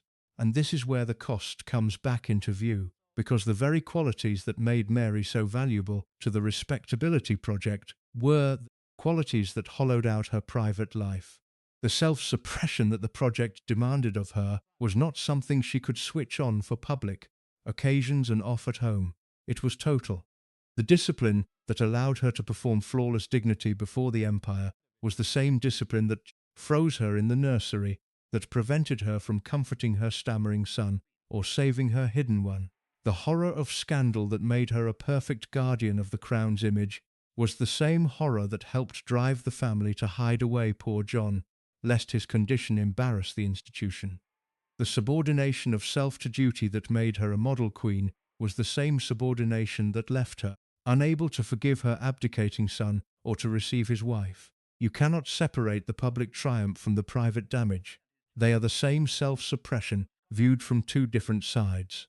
The dignity the world admired and the coldness the family endured were produced by exactly the same machinery, the lifelong denial of feeling in the service of the institution. Consider the strangeness of it. The monarchy that George and Mary built, the respectable, dutiful, domestic crown, was sold to the public as a model of family life, an idealized family that ordinary people could admire and emulate. The king and queen were presented as the perfect parents at the head of the perfect family, the embodiment of domestic virtue, and the reality behind that presentation was a family frozen by its parents' incapacity for warmth, a stammering son, an abdicating son, a hidden and exiled son, a household governed by fear and duty and emotional silence. The monarchy built its modern legitimacy on the image of the happy royal family, and that image was, in the case of its own founders, very largely a fiction. The respectability was real, in the sense that George and Mary genuinely were dutiful, faithful, and free of the old aristocratic vices. But the warmth, the loving family life that the respectability project implied was not there. The crown projected an image of domestic happiness that its own first family did not actually possess, and Mary, the great guardian of that image, knew the gap between the projection and the reality more intimately than anyone, and never breathed a word of it. There is a quiet heroism in that, of a bleak and costly kind, and it deserves acknowledgement alongside the damage. Mary held the image up, through the bigamy trial that questioned the very validity of her marriage, through the loss of her children, through the abdication that wounded the institution she loved, through 2 world wars and the collapse of the old royal order across Europe. Mary maintained the flawless public face of monarchy, never letting the private grief or the family fractures show, never giving the watching world anything but dignity. She understood that the survival of the crown depended on that performance, and she gave it without fail, year after year, decade after decade. Even as her own life filled up with losses, she was never allowed to mourn openly. The monarchy survived the most dangerous half-century in its history, partly because Mary, and George beside her, refused to let it appear anything other than solid, dignified and permanent. The respectable crown that we still see today, the dutiful royal family that does its work and keeps its scandals private and presents an unbroken face to the nation, is in large part their creation, and Mary's discipline was its beating heart. But a heart that beats only out of discipline is a strange and lonely organ, and the deepest sadness of Mary's story is that the woman who built the image of the happy royal family never got to live inside a happy family herself. She manufactured for public consumption the very thing she was denied in private. She was the architect of an idealized domestic monarchy and the inhabitant of a cold and damaged actual home. She gave the British people a model of family warmth to admire, and she gave her own children fear and distance. She knew, better than anyone alive, what the warmth she projected was worth, because she had spent her whole life without it. The Respectability Project was, in this light, almost unbearably poignant. Mary spent her existence building and guarding an image of exactly the loving family life that her own circumstances and her own frozen nature had denied her, performing for the nation the happiness she had never been allowed to feel. This is the final layer of the darkness, and it is darker than scandal or villainy, because it is the darkness of a life spent in service of an illusion that mocked its own author. Mary gave everything to the crown. She gave it her happiness, her warmth, her children's security, her capacity to love openly, her entire self. And in return the crown made her its perfect symbol, the dignified Queen Mary, the pillar of the monarchy, the model of royal womanhood, remembered forever for the flawless dignity that cost her everything and acknowledged by history for none of the price she paid to provide it. She built the respectable crown, and the respectable crown remembered her as respectable, and the woman who had been frozen and starved and emptied in the building of it was lost behind the very dignity she had created.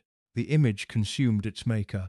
The mask became the only thing the world could see, and the face beneath it, the face of a woman who had wept once that she could not marry a man she did not love, and had never been allowed to weep openly again, was sealed away forever behind the performance she gave so perfectly for so long. That is what the marriage built, and that is what it cost, and the two are the same thing. A reinvented monarchy, solid and respectable and enduring, founded on the total self-suppression of the woman at its heart. A public image of family happiness, manufactured by a family that did not have it. A dignity admired by history, paid for by a private suffering history never saw. The dark marriage of Queen Mary did not merely damage a handful of royal children. It produced the modern crown itself, and it did so by consuming, slowly and completely and behind a flawless mask, the human being who gave the most to make it possible. And now, having seen what the marriage built and what it cost, we come at last to the end of the woman who paid the price, to her final losses and her final act, and the verdict that her whole strange life demands. Thank you so much for watching until the end. If you loved this story, check out the other videos on your screen now. I think you'll really enjoy them. And don't forget to subscribe if you haven't already. See you in the next story.